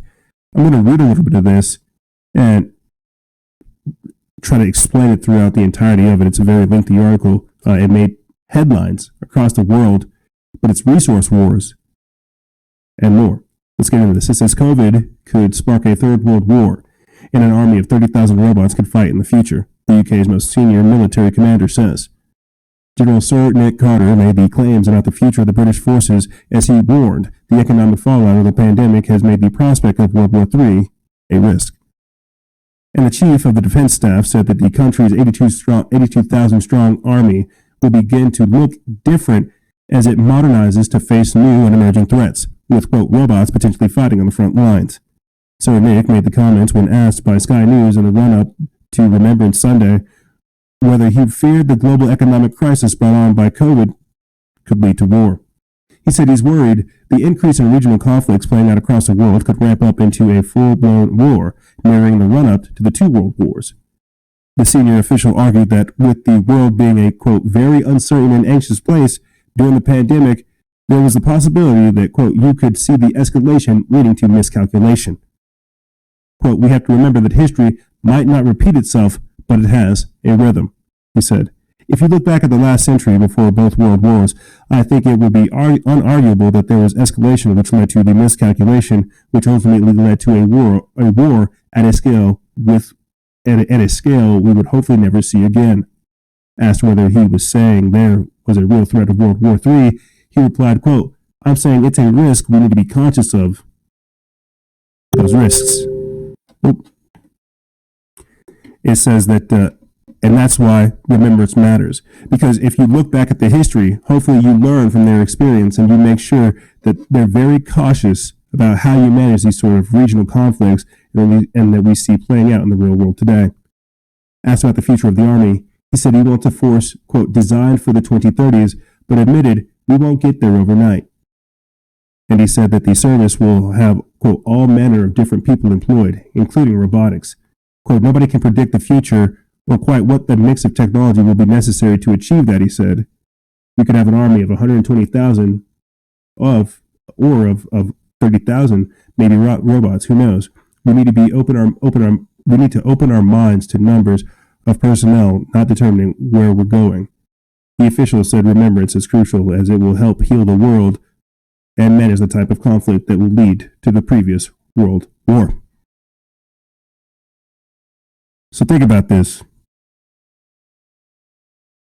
Robots, COVID-19, economic disruption. He didn't directly say that COVID-19 and the socioeconomic disruptions caused by it would lead to World War, but that's exactly what it would do. You know, this is why when I did my episode or my mini-cast on Zebellion, you could Read those documents, the JLASS of 2018, where they wargamed into 2025, where they would have a breakaway civilization, a group of Gen Z millennials, or Gen Zers, rebellion, breaking away from society, stealing resources, to where it became such an issue that it had to be dealt with on a global scale. General Sir Nick Carter did not talk about how COVID-19 could lead to economic disruptions worldwide, which would lead to World War III, but he said that a miscalculation could lead towards that. There are a lot of different things on the table when it comes to talking about COVID-19. And so these lockdowns are more than just that. That's again a part of the Great Reset. Shutting us down, stopping excellency, getting us used to austerity, embracing poverty, making slavery cool again. Right? Getting into bondage. I'm not into that type of stuff. But think about this, gang. Think about how COVID could start it. The vaccines, are people not getting them? Proper medicine, proper food, proper water, clean resources, right? Clean energy. Isn't that what Joe Biden said? He wants to shut down the oil and gas industry and begin these renewable technologies. Really think about what we're talking about with resource wars and all the other things that have gone down. You may have gone to the store, noticed that some of the items that you used to pay for that were extremely cheap, they might cost a couple extra bucks now. That couple extra bucks, that adds up over time. People aren't going to want that. This is the paradigm shift. This is the Great Reset. Who knows?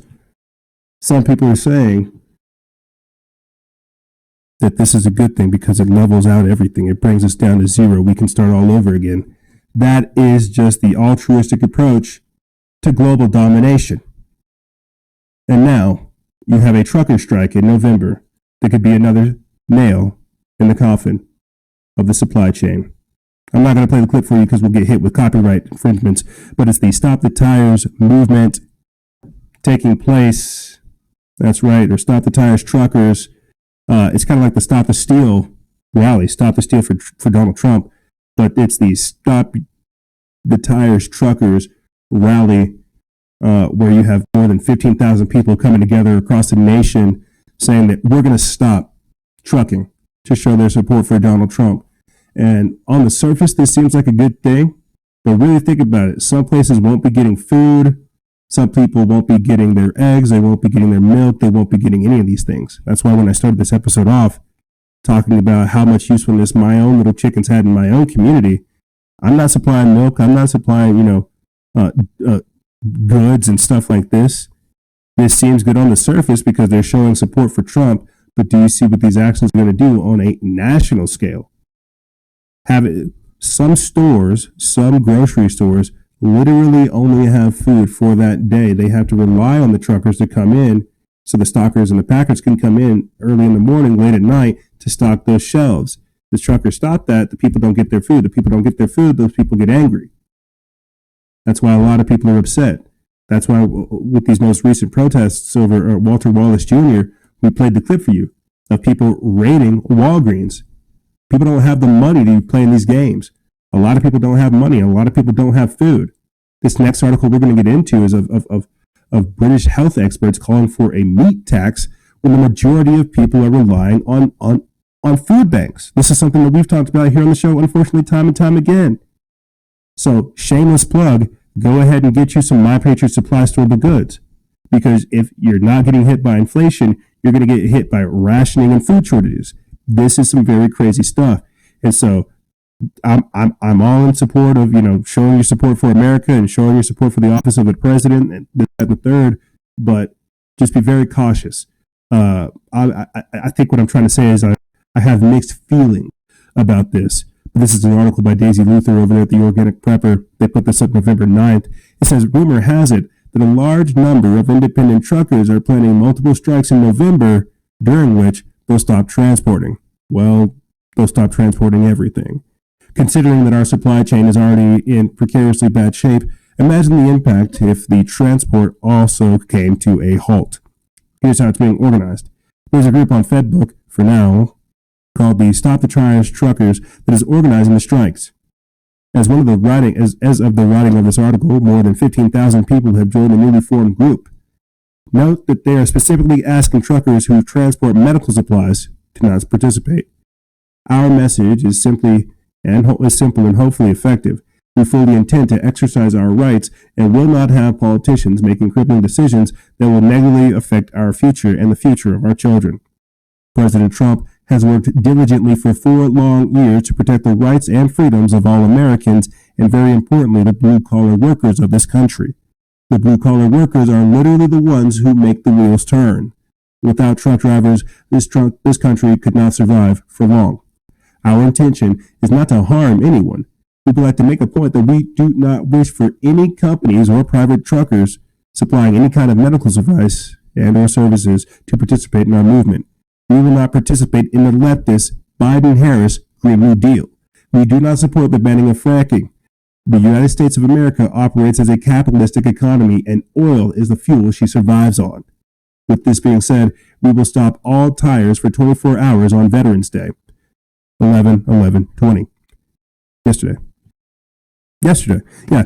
If this is not effective and our leaders do not respect the blue-collar truck drivers or having to face domestic terrorism, primarily in Democrat-run cities all over the United States, and that we do not support the banning of fracking in any way, then we will have our second stop of tires for 4 days, full, from November 26th to November 29th. Wow. So they had one already, and they're going to have another. So think about this. This is, I guess, I can't help but think of the tightening, the noose tightening aspect, kind of like the lockdown, where they have one lockdown and they have another lockdown that's like even more severe. They say they shut down for a day, they shut down for 4 days, and I'm sure they'll have another one as well. But this is, again, to bring attention to people who are fully aware that their electoral process is being stolen and that their votes are being thrown out the window. But there's even more aspects to this, again, that we went over beforehand, talking about the socioeconomic implications, how our supply chain is already being disrupted, and how this could be another nail in the coffin. Because when the first world doesn't work, the third world dies. That's why we're going into like a completely different system. That's why it's not going to be the same. It's not going to be the same. That's why Klaus Schwab saying we're not going back to normal. We're seeing the glory days, the last few days of this great republic of ours. That's what 2020 basically is. We're going to look back on this time period and think, my God, we had it so well. We had it so good. Why did we do this? My God, why did we do this? We're going to look back at this time frame and just shake our heads at the ignorance and the foolishness that we allowed to spread. Because think about this. Even with those fires, it's kind of trucker related, but even with those fires in California and Oregon, think about all the ash that burned out over those farms. Some of those things couldn't be salvaged because ash mixed with water turns into lye, makes it all like acidic. Things can't be salvaged.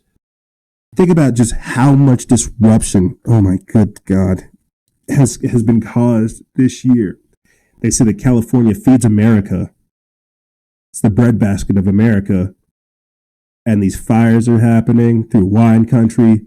All the marijuana's gone. The tomatoes are gone. Right? The onions are gone. Some of that stuff can be salvaged, but for the most part, it's gone. And I talked about it at the start of this episode too, the euthanizing of all those cows and all those chickens. We played the clips for you where you had a milk being poured out because it had no place to go.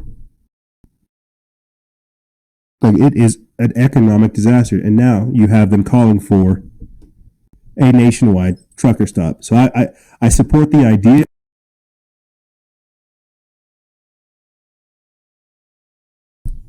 You see.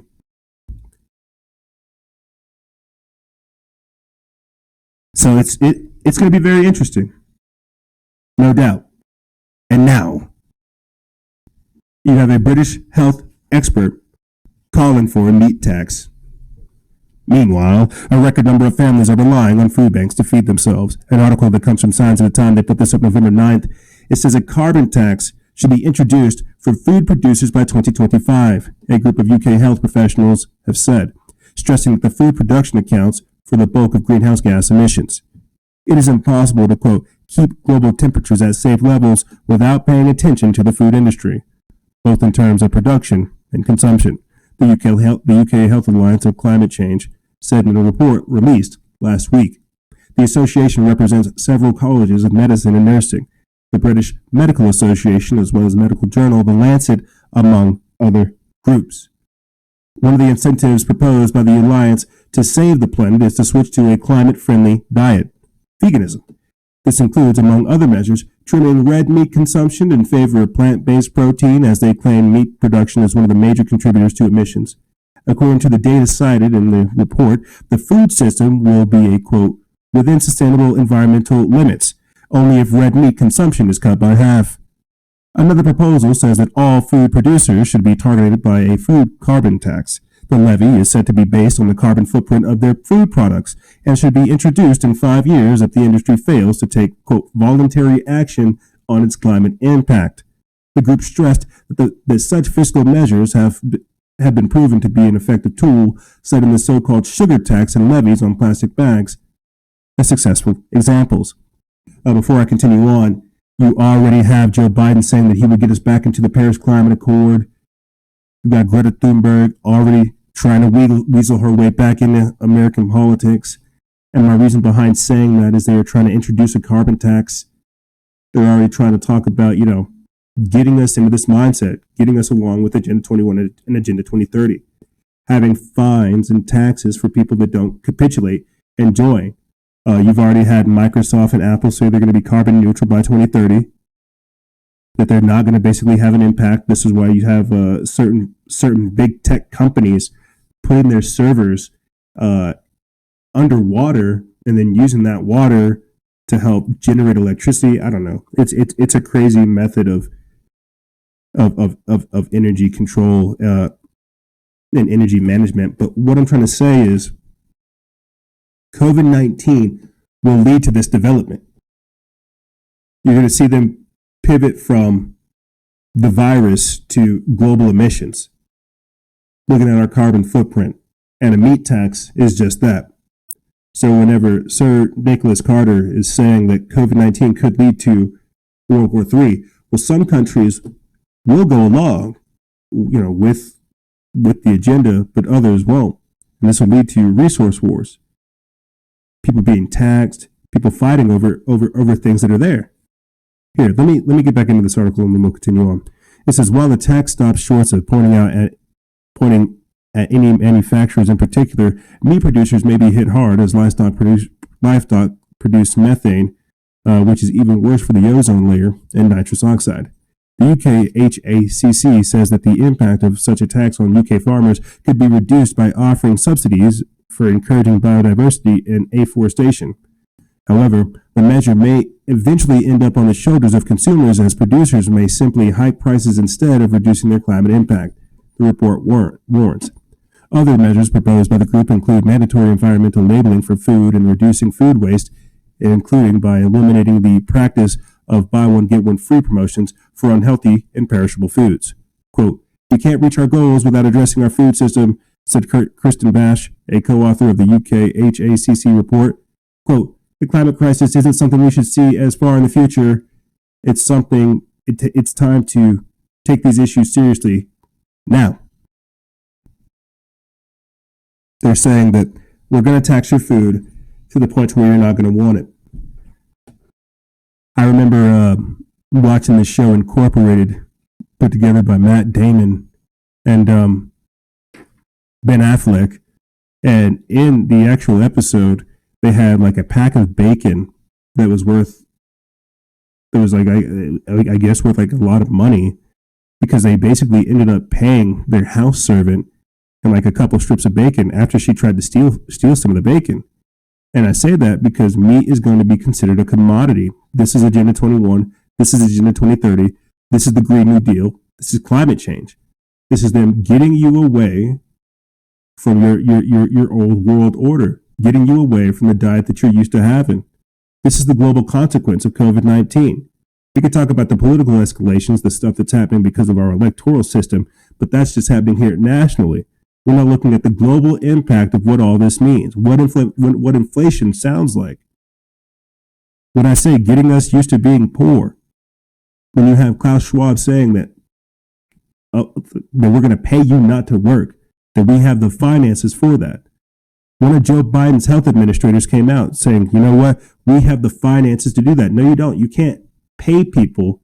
You can never pay somebody enough to not go after their dreams because it's always going to intensify. There's never enough money in the world. That's why you have to go out there and go get it yourself. This is a deep-rooted psychological issue that's being masqueraded as political nonsense.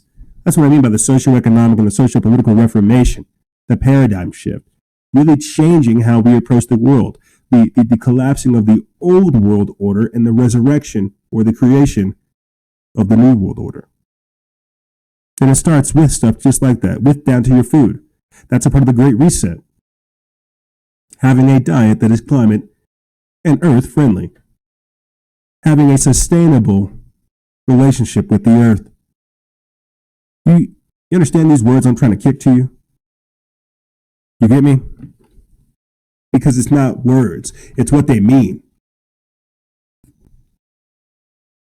It's what it means. We're going to hop over here on Telegram real quick. Hop over here on Telegram and we are going to find this quick article that talks about children regressing because of COVID-19. Here's what my screen looked like. Sorry. But we're going to get into an article that we put over here on our Telegram channel talking about how children are regressing due to COVID-19. Children regressing. Right here, CBS News.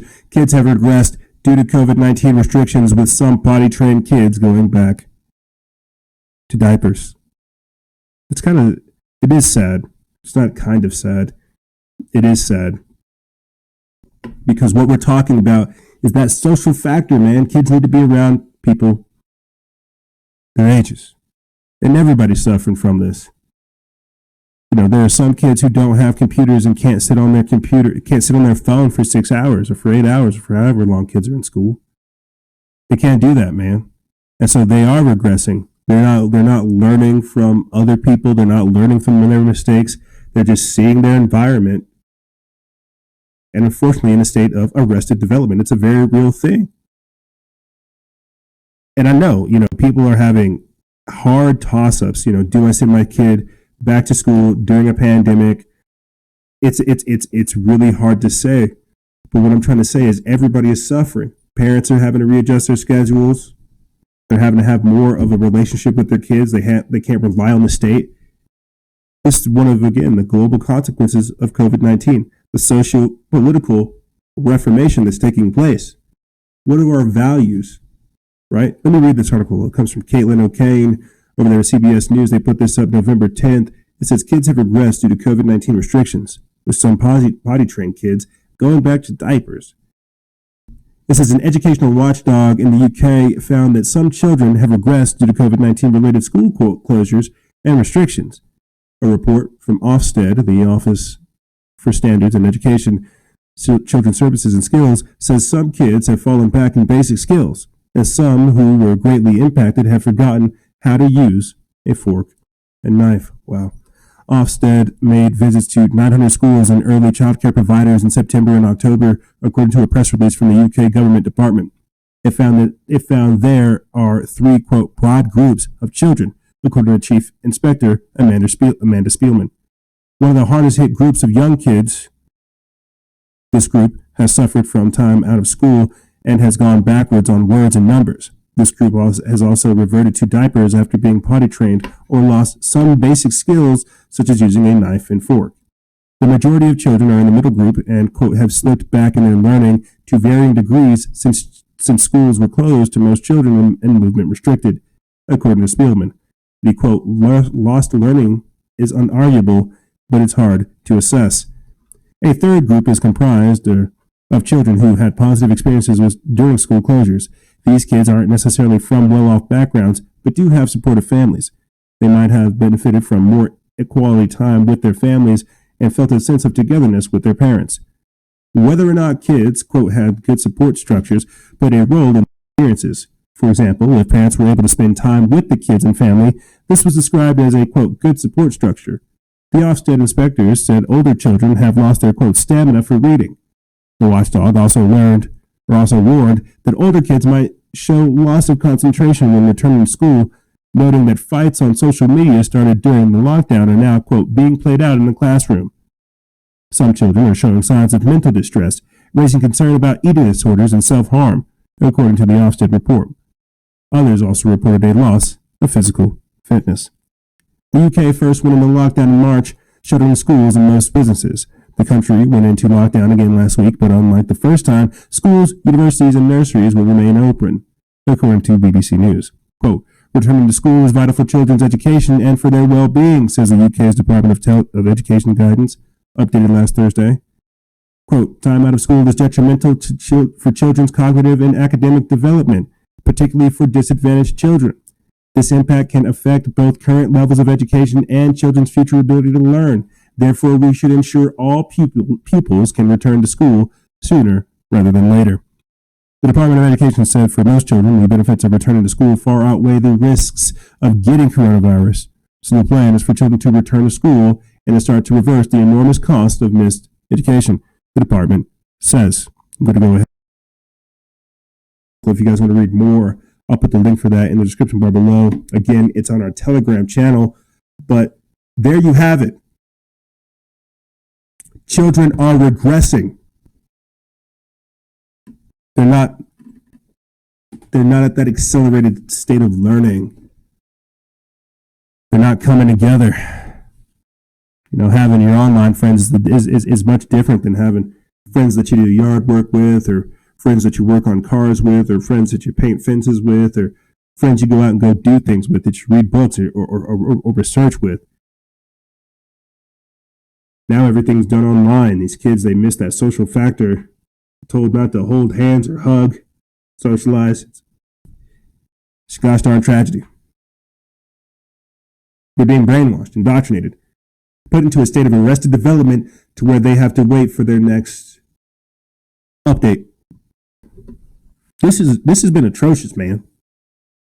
That's what I'm saying. COVID-19 has traumatized the world. It has radically changed how we interface, not only with one another, but with ourselves, man. With ourselves. That's why I truly don't think I could be here before you guys today were it not for my deep faith that apparently I have. I learned this. That I had a deeper relationship with God than I thought, and it's only going to get deeper because they can't take that away from you. They can take the churches, they can take the school, they can take all these other things, but they can't take your relationship with God. That's what I was saying earlier this week, that religion to me, spirituality to me, is the highest form of resistance because they can't take that from you. That's why when looking at China, I said that there is no other religion than the state. And there is no more evidence of that than this right here. China converts churches into factories, cultural centers, to ensure that Christians can't gather. And longtime listeners of the show have heard me talk about this type of behavior. This is essentially a thought transformation camp, a re-education center. As I said before, you're allowed to have a religion. You're allowed to worship a God, but you're not allowed to worship Jesus Christ. You're definitely not allowed to be a Christian. You're allowed to explore all these other faiths, but you're not allowed to worship anything. I'll say it again. There is no other religion than the state. Let me read this to you. Because again, this is a part of that cancel culture, right? More of that COVID-19 nonsense. It won't go on in this article. They won't talk a whole lot about it, or really even mention it. But that's exactly what it is. And we have followed the destruction of religion in China.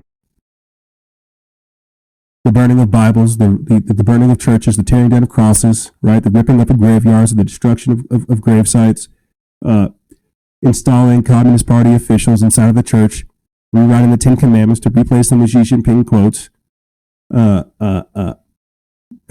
It is crazy what they have done to Christianity in China.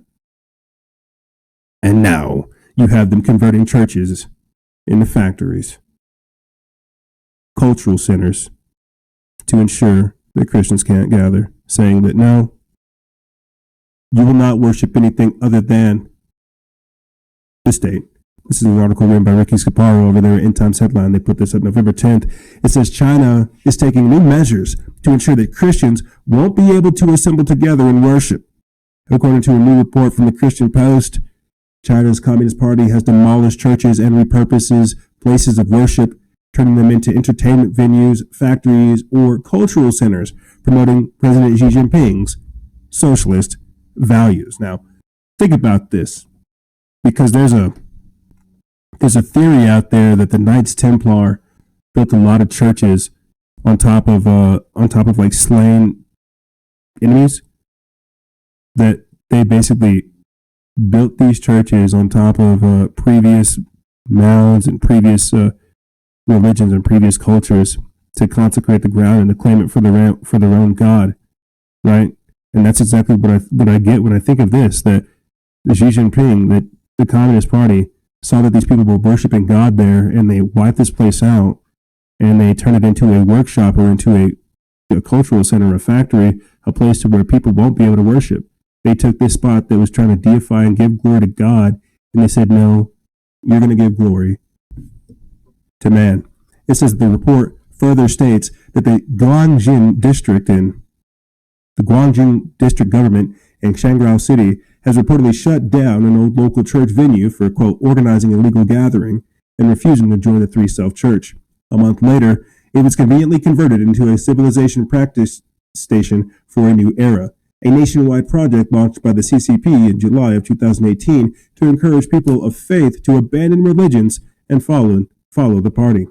Quote, party propaganda posters were posted everywhere in the venue, and table tennis tables were brought inside, according to a church member, adding that the church congregation is now forced to gather in homes of believers. This church was just one of many that have been shuttered by the CCP in recent months, according to sources. Meanwhile, another Christian in China was reportedly called in by the Chinese police just moments before he planned to host a webinar about Christianity and Chinese culture.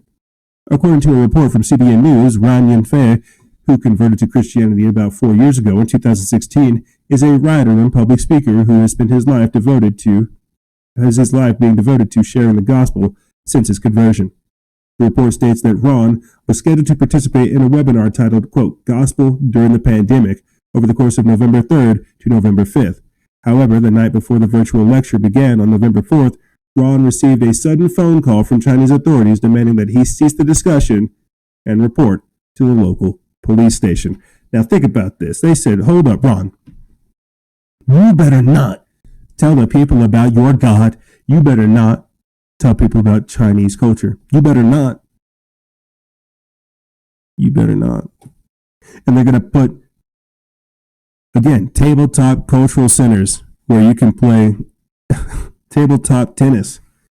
Acting like that's where culture is going to be. That's where spirituality derives. That's what people are going to church for, right? Tabletop tennis. Did you see how much of a mockery that is? This is kind of crazy to see.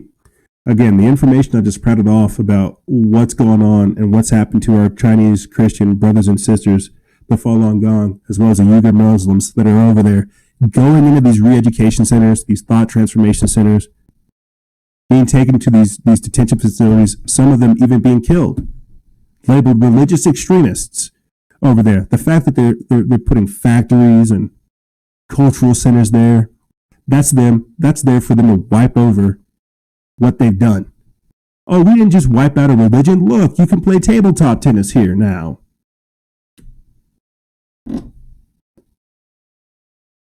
Ron can't even go online and host a webinar without being told to report to his local police station. Insanity.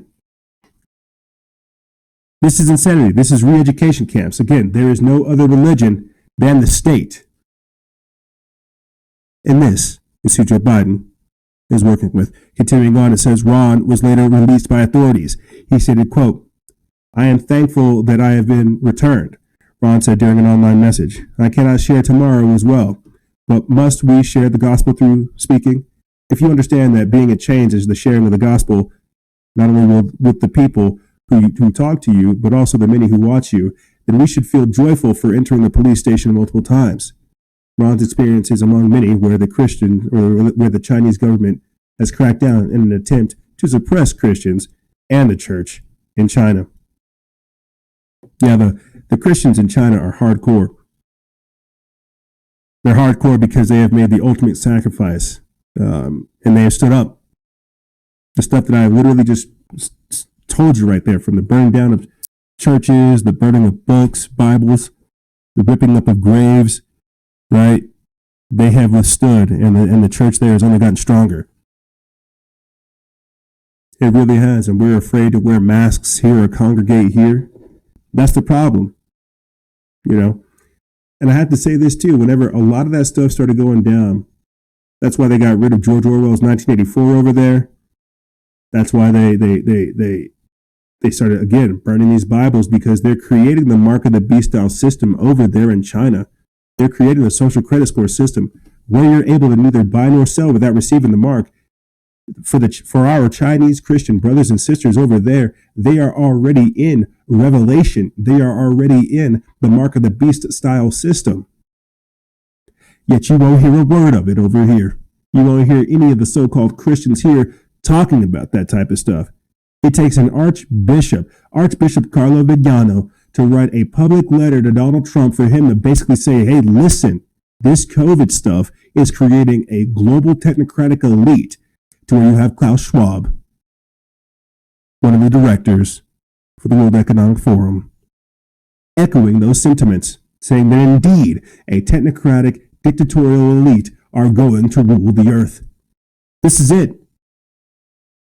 This is the global consequence of COVID-19. They wanted a global government. But this global government, this time frame that we have found ourselves in, was prophesied. But you see, that's why prophecy supersedes the moment. If you think the news is bad, if you think the news is fake news, what do you think about history? You see, this is why they had to get rid of 1984, because it wasn't a story, it was the plan, it was what they were telling you. The telescreens in everybody's home, everybody receiving orders, the ministry of truth, right? The thought police are just fact checkers. That's why they had to get rid of 1984 in China. That's why they had to get rid of the Bible in China. And that's why they're trying to erase history here today. And to begin to close out this segment for you, ladies and gentlemen, a final article on the global consequence right here. The Space Force has created a, quote, orbital warfare unit and now has its own spaceship. So just disregard every little thing I said right there, right? Not really all of it, but some of it. That technocratic dictatorial elite, the breakaway civilization, Asgardia, the technocrats, the scientific dictatorship, those elites. Orbital warfare. Like think about what I'm trying to talk to you guys about. Right whenever we started coming, when we first started covering the pandemic, it's one of the Illuminati theories that were associated with it was that they were going to release a bioweapon, launch themselves off into space, watch the bioweapon take care of roughly 90% of the population, only for them to come back down after the bioweapon hits its side and all the other economic effects and blah, blah, blah, blah, schmiddle, blah. They would come back down acting like gods with their advanced technology and begin to repopulate the earth. We're in those weird days. That's why they've got a plan for the next 10 years, 20 years, 30 years, and 40 years. But the thing is they know that once we get past the 2050s, things are going to be so crazy from all this technocratic stuff they're doing, trying to play God, that they won't be able to escape it. That's when the biocities, that's whenever the domed city structures are going to come in. That's when the future is going to be something else. But we're right there. That's what the Great Reset is. That's what COVID is. That's what all this is. It's leveling that old world order so they could create this new world order. And the Space Force is a continuation of that. It's a manifestation of it. You see. Earlier this week I had, I'll say this and I'll start getting into stuff. Earlier this week I had somebody on the Instagram Live ask me, we were talking about, some of the pathways forward. That's the name of the live, the minicast, the pathways forward. We were talking about the pathways that humanity is currently on. And I told her, because of the research that we had done doing this type of work, that there are currently 3 trajectories in which humanity can go on. One that is the full transhuman proto-Borg, cyborg reality that they want for us, where we're totally absorbed into the matrix, right? To where we're full machines. The other trajectory is to where we're half machines, half humans, right? Again, proto-Borgs, where we still retain some of our human functionality, but it's been augmented by technology. And then the third and final trajectory is to where we're able to be fully human, to where we're able to access that almost godlike energy, have that deeper relationship with God, understand the powers of nutraceuticals, supplements, vitamins, and more, and really, really, again, become superhuman in that existence. And this is where we're at right now. And, coming off of the heels, talking about this Chinese cultural center, and then pivoting into the orbital warfare unit, you have to understand the people, the controlling oligarchy, they're aware of things that we are not. They see that we have a almost chronological, multidimensional genetic aspect to how we're going through this awakening process. And so they're trying to manipulate it. You see, you can even use like a cosmological lens and say, hey, because we're in 2020, there's so many different things happening to us on like a multidimensional level that we're becoming aware of all this. Again, shifting from the age of Pisces into the age of Aquarius, there are so many different things happening that these people, they want to collapse what they've done and then create a way for the whole new world order. And we're in that. And so when I'm talking with my guest about, advanced technologies being released and stuff like that, that's where we're in this time frame. No good things are going to come without great sacrifice.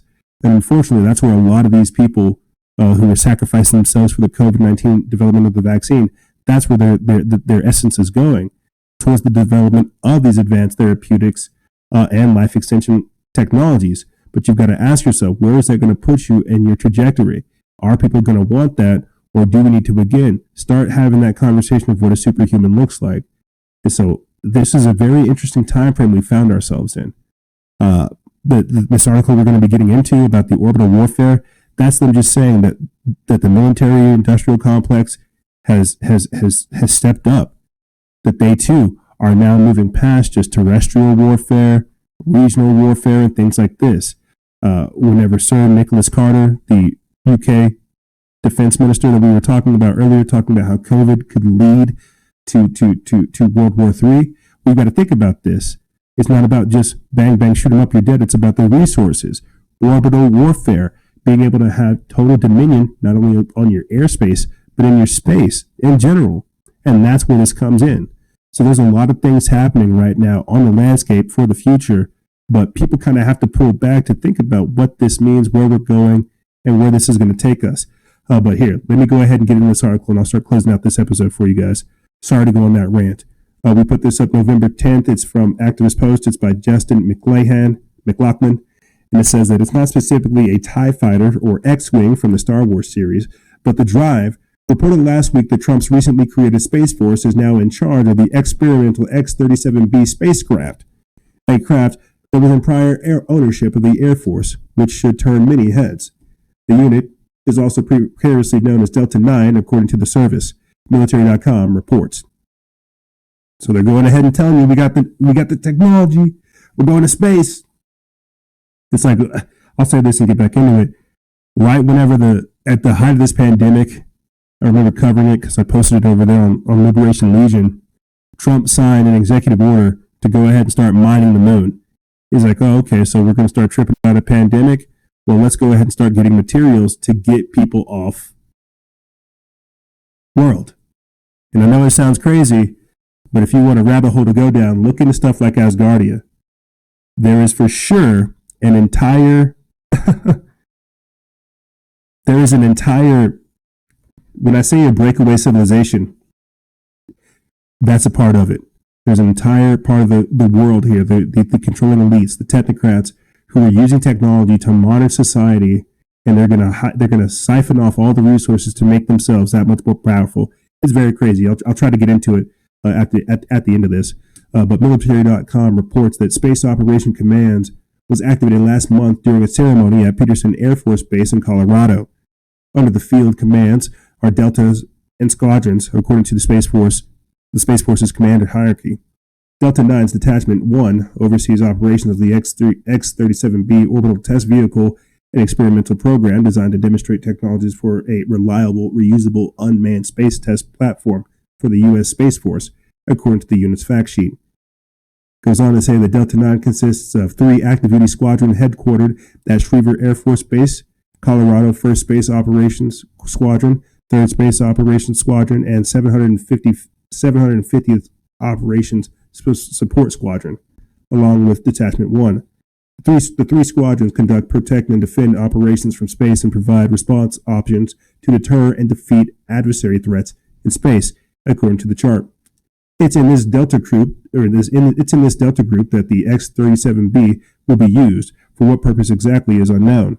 But according to the document, it says that Delta 9 will be responsible for orbital warfare. The Minds Unleashed previously reported that Johns Hopkins University political scientist Daniel Dooley warned that, quote, space could end up controlled by a totalitarian empire. Nations, including China and Russia, are already beginning to weaponize space with energy weapons and anti-satellite missiles. That's according to the Pentagon report last year in CNBC. The U.S. is also involved in the weaponization of space, and a U.S. Air Force commander has previously proclaimed that space weapons should be used against ISIS without explaining on how. Quote, if we're going to be more agile, then the reality is we're going to have to push decision authority down to some lower levels in certain areas. The big question that we've got to wrestle with is the authorities to operate in cyber and space? General David Goldfein, the Air Force Chief of Staff, told USA Today. This is despite such actions being forbidden under the United Nations Outer Space Treaty established in 1967 for any nation to weaponize space. Additionally, the, quote, Space Provision Treaty in 2005 states that countries won't seek to weaponize space. Doubtful, because if you can control the space, then you can control the air, and if you can control the air, you can control what's going on, and if you control all that, it's what it's always about, control and dominion. Yeah, they say they don't want countries to weaponize space, but we know exactly that's what it is. So let me talk about this real quick, because I said I would. I want to close this episode out for you guys. The breakaway civilization, using things like the Space Force, the military-industrial complex, and other things such as this, other apparatuses within the system, the deep state, so to speak, to siphon off resources from the main population for the betterment of a few. That's what we are. Whenever you've got, again, Klaus Schwab and Biden's health advisors saying, we'll pay you to not work, what they're saying is, we'll pay you to be slaves. We need you to carry out our operations. We don't need you getting distracted on creating your own business, creating generational wealth, having kids, having a family. We don't want you doing that. What we want you to do is we want you to not work. We want to incentivize you to stay at home. We want you to stay in a state of arrested development, and we need you to help carry out our plans. Successful compartmentalization will pay you to do things, but you have no idea what these things are doing. When we're talking about the weaponization of space, you've got to ask yourself, is it like Star Wars? Yeah, it could lead towards a totalitarian empire. I could definitely see how we would gradually be entering into those stages, to where they're conquering the entire world, trying to control and maintain resources. Is this because of COVID-19, or is this just because of humans? Something you've got to ask yourself, because this is the world that's being created. You've got Ticketmaster asking customers to provide a COVID-19 vaccine status before entering into concerts, and you've got health advisors saying, we're going to give the vaccine to everybody else before we give it to Americans. And you've got an archbishop coming out saying that this COVID nonsense is a trick and a ploy.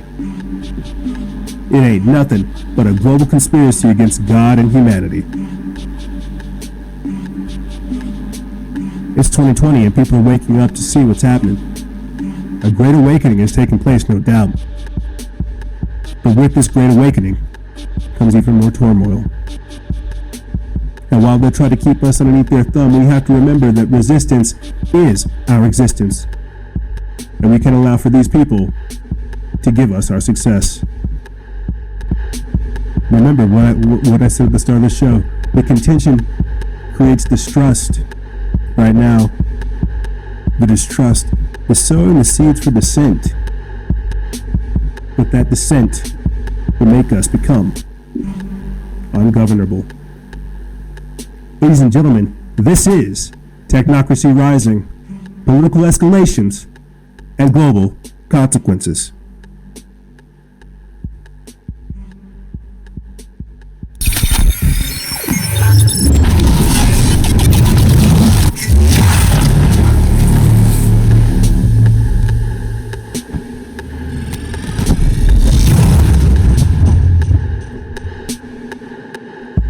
However, ladies and gentlemen, that's all I really have for you guys and gals. If you want to check out more, listen to the minicast we did earlier this week, The Pathways Forward. As always, we try to diversify the information because you guys deserve it. Yeah, the world is getting crazy, and we'll be right there with you trying to figure out what's happening, deciphering it the best way we can. If you guys want to support this operation, you can do so by joining our patreon.com/Freedom Faction exclusive membership program. A lot of the content we have is on there, as well as our new Telegram channel. I'll put the link for that, as well as all the other videos and things that we use in this episode in the description bar below. The fight's ahead of us, but we can't slack. All I can really say, ladies and gentlemen, is everything I've already said before. Stay vigilant, and remember, guys and gals, expose lies and share truth. This is Noisera, Freedom Faction, out.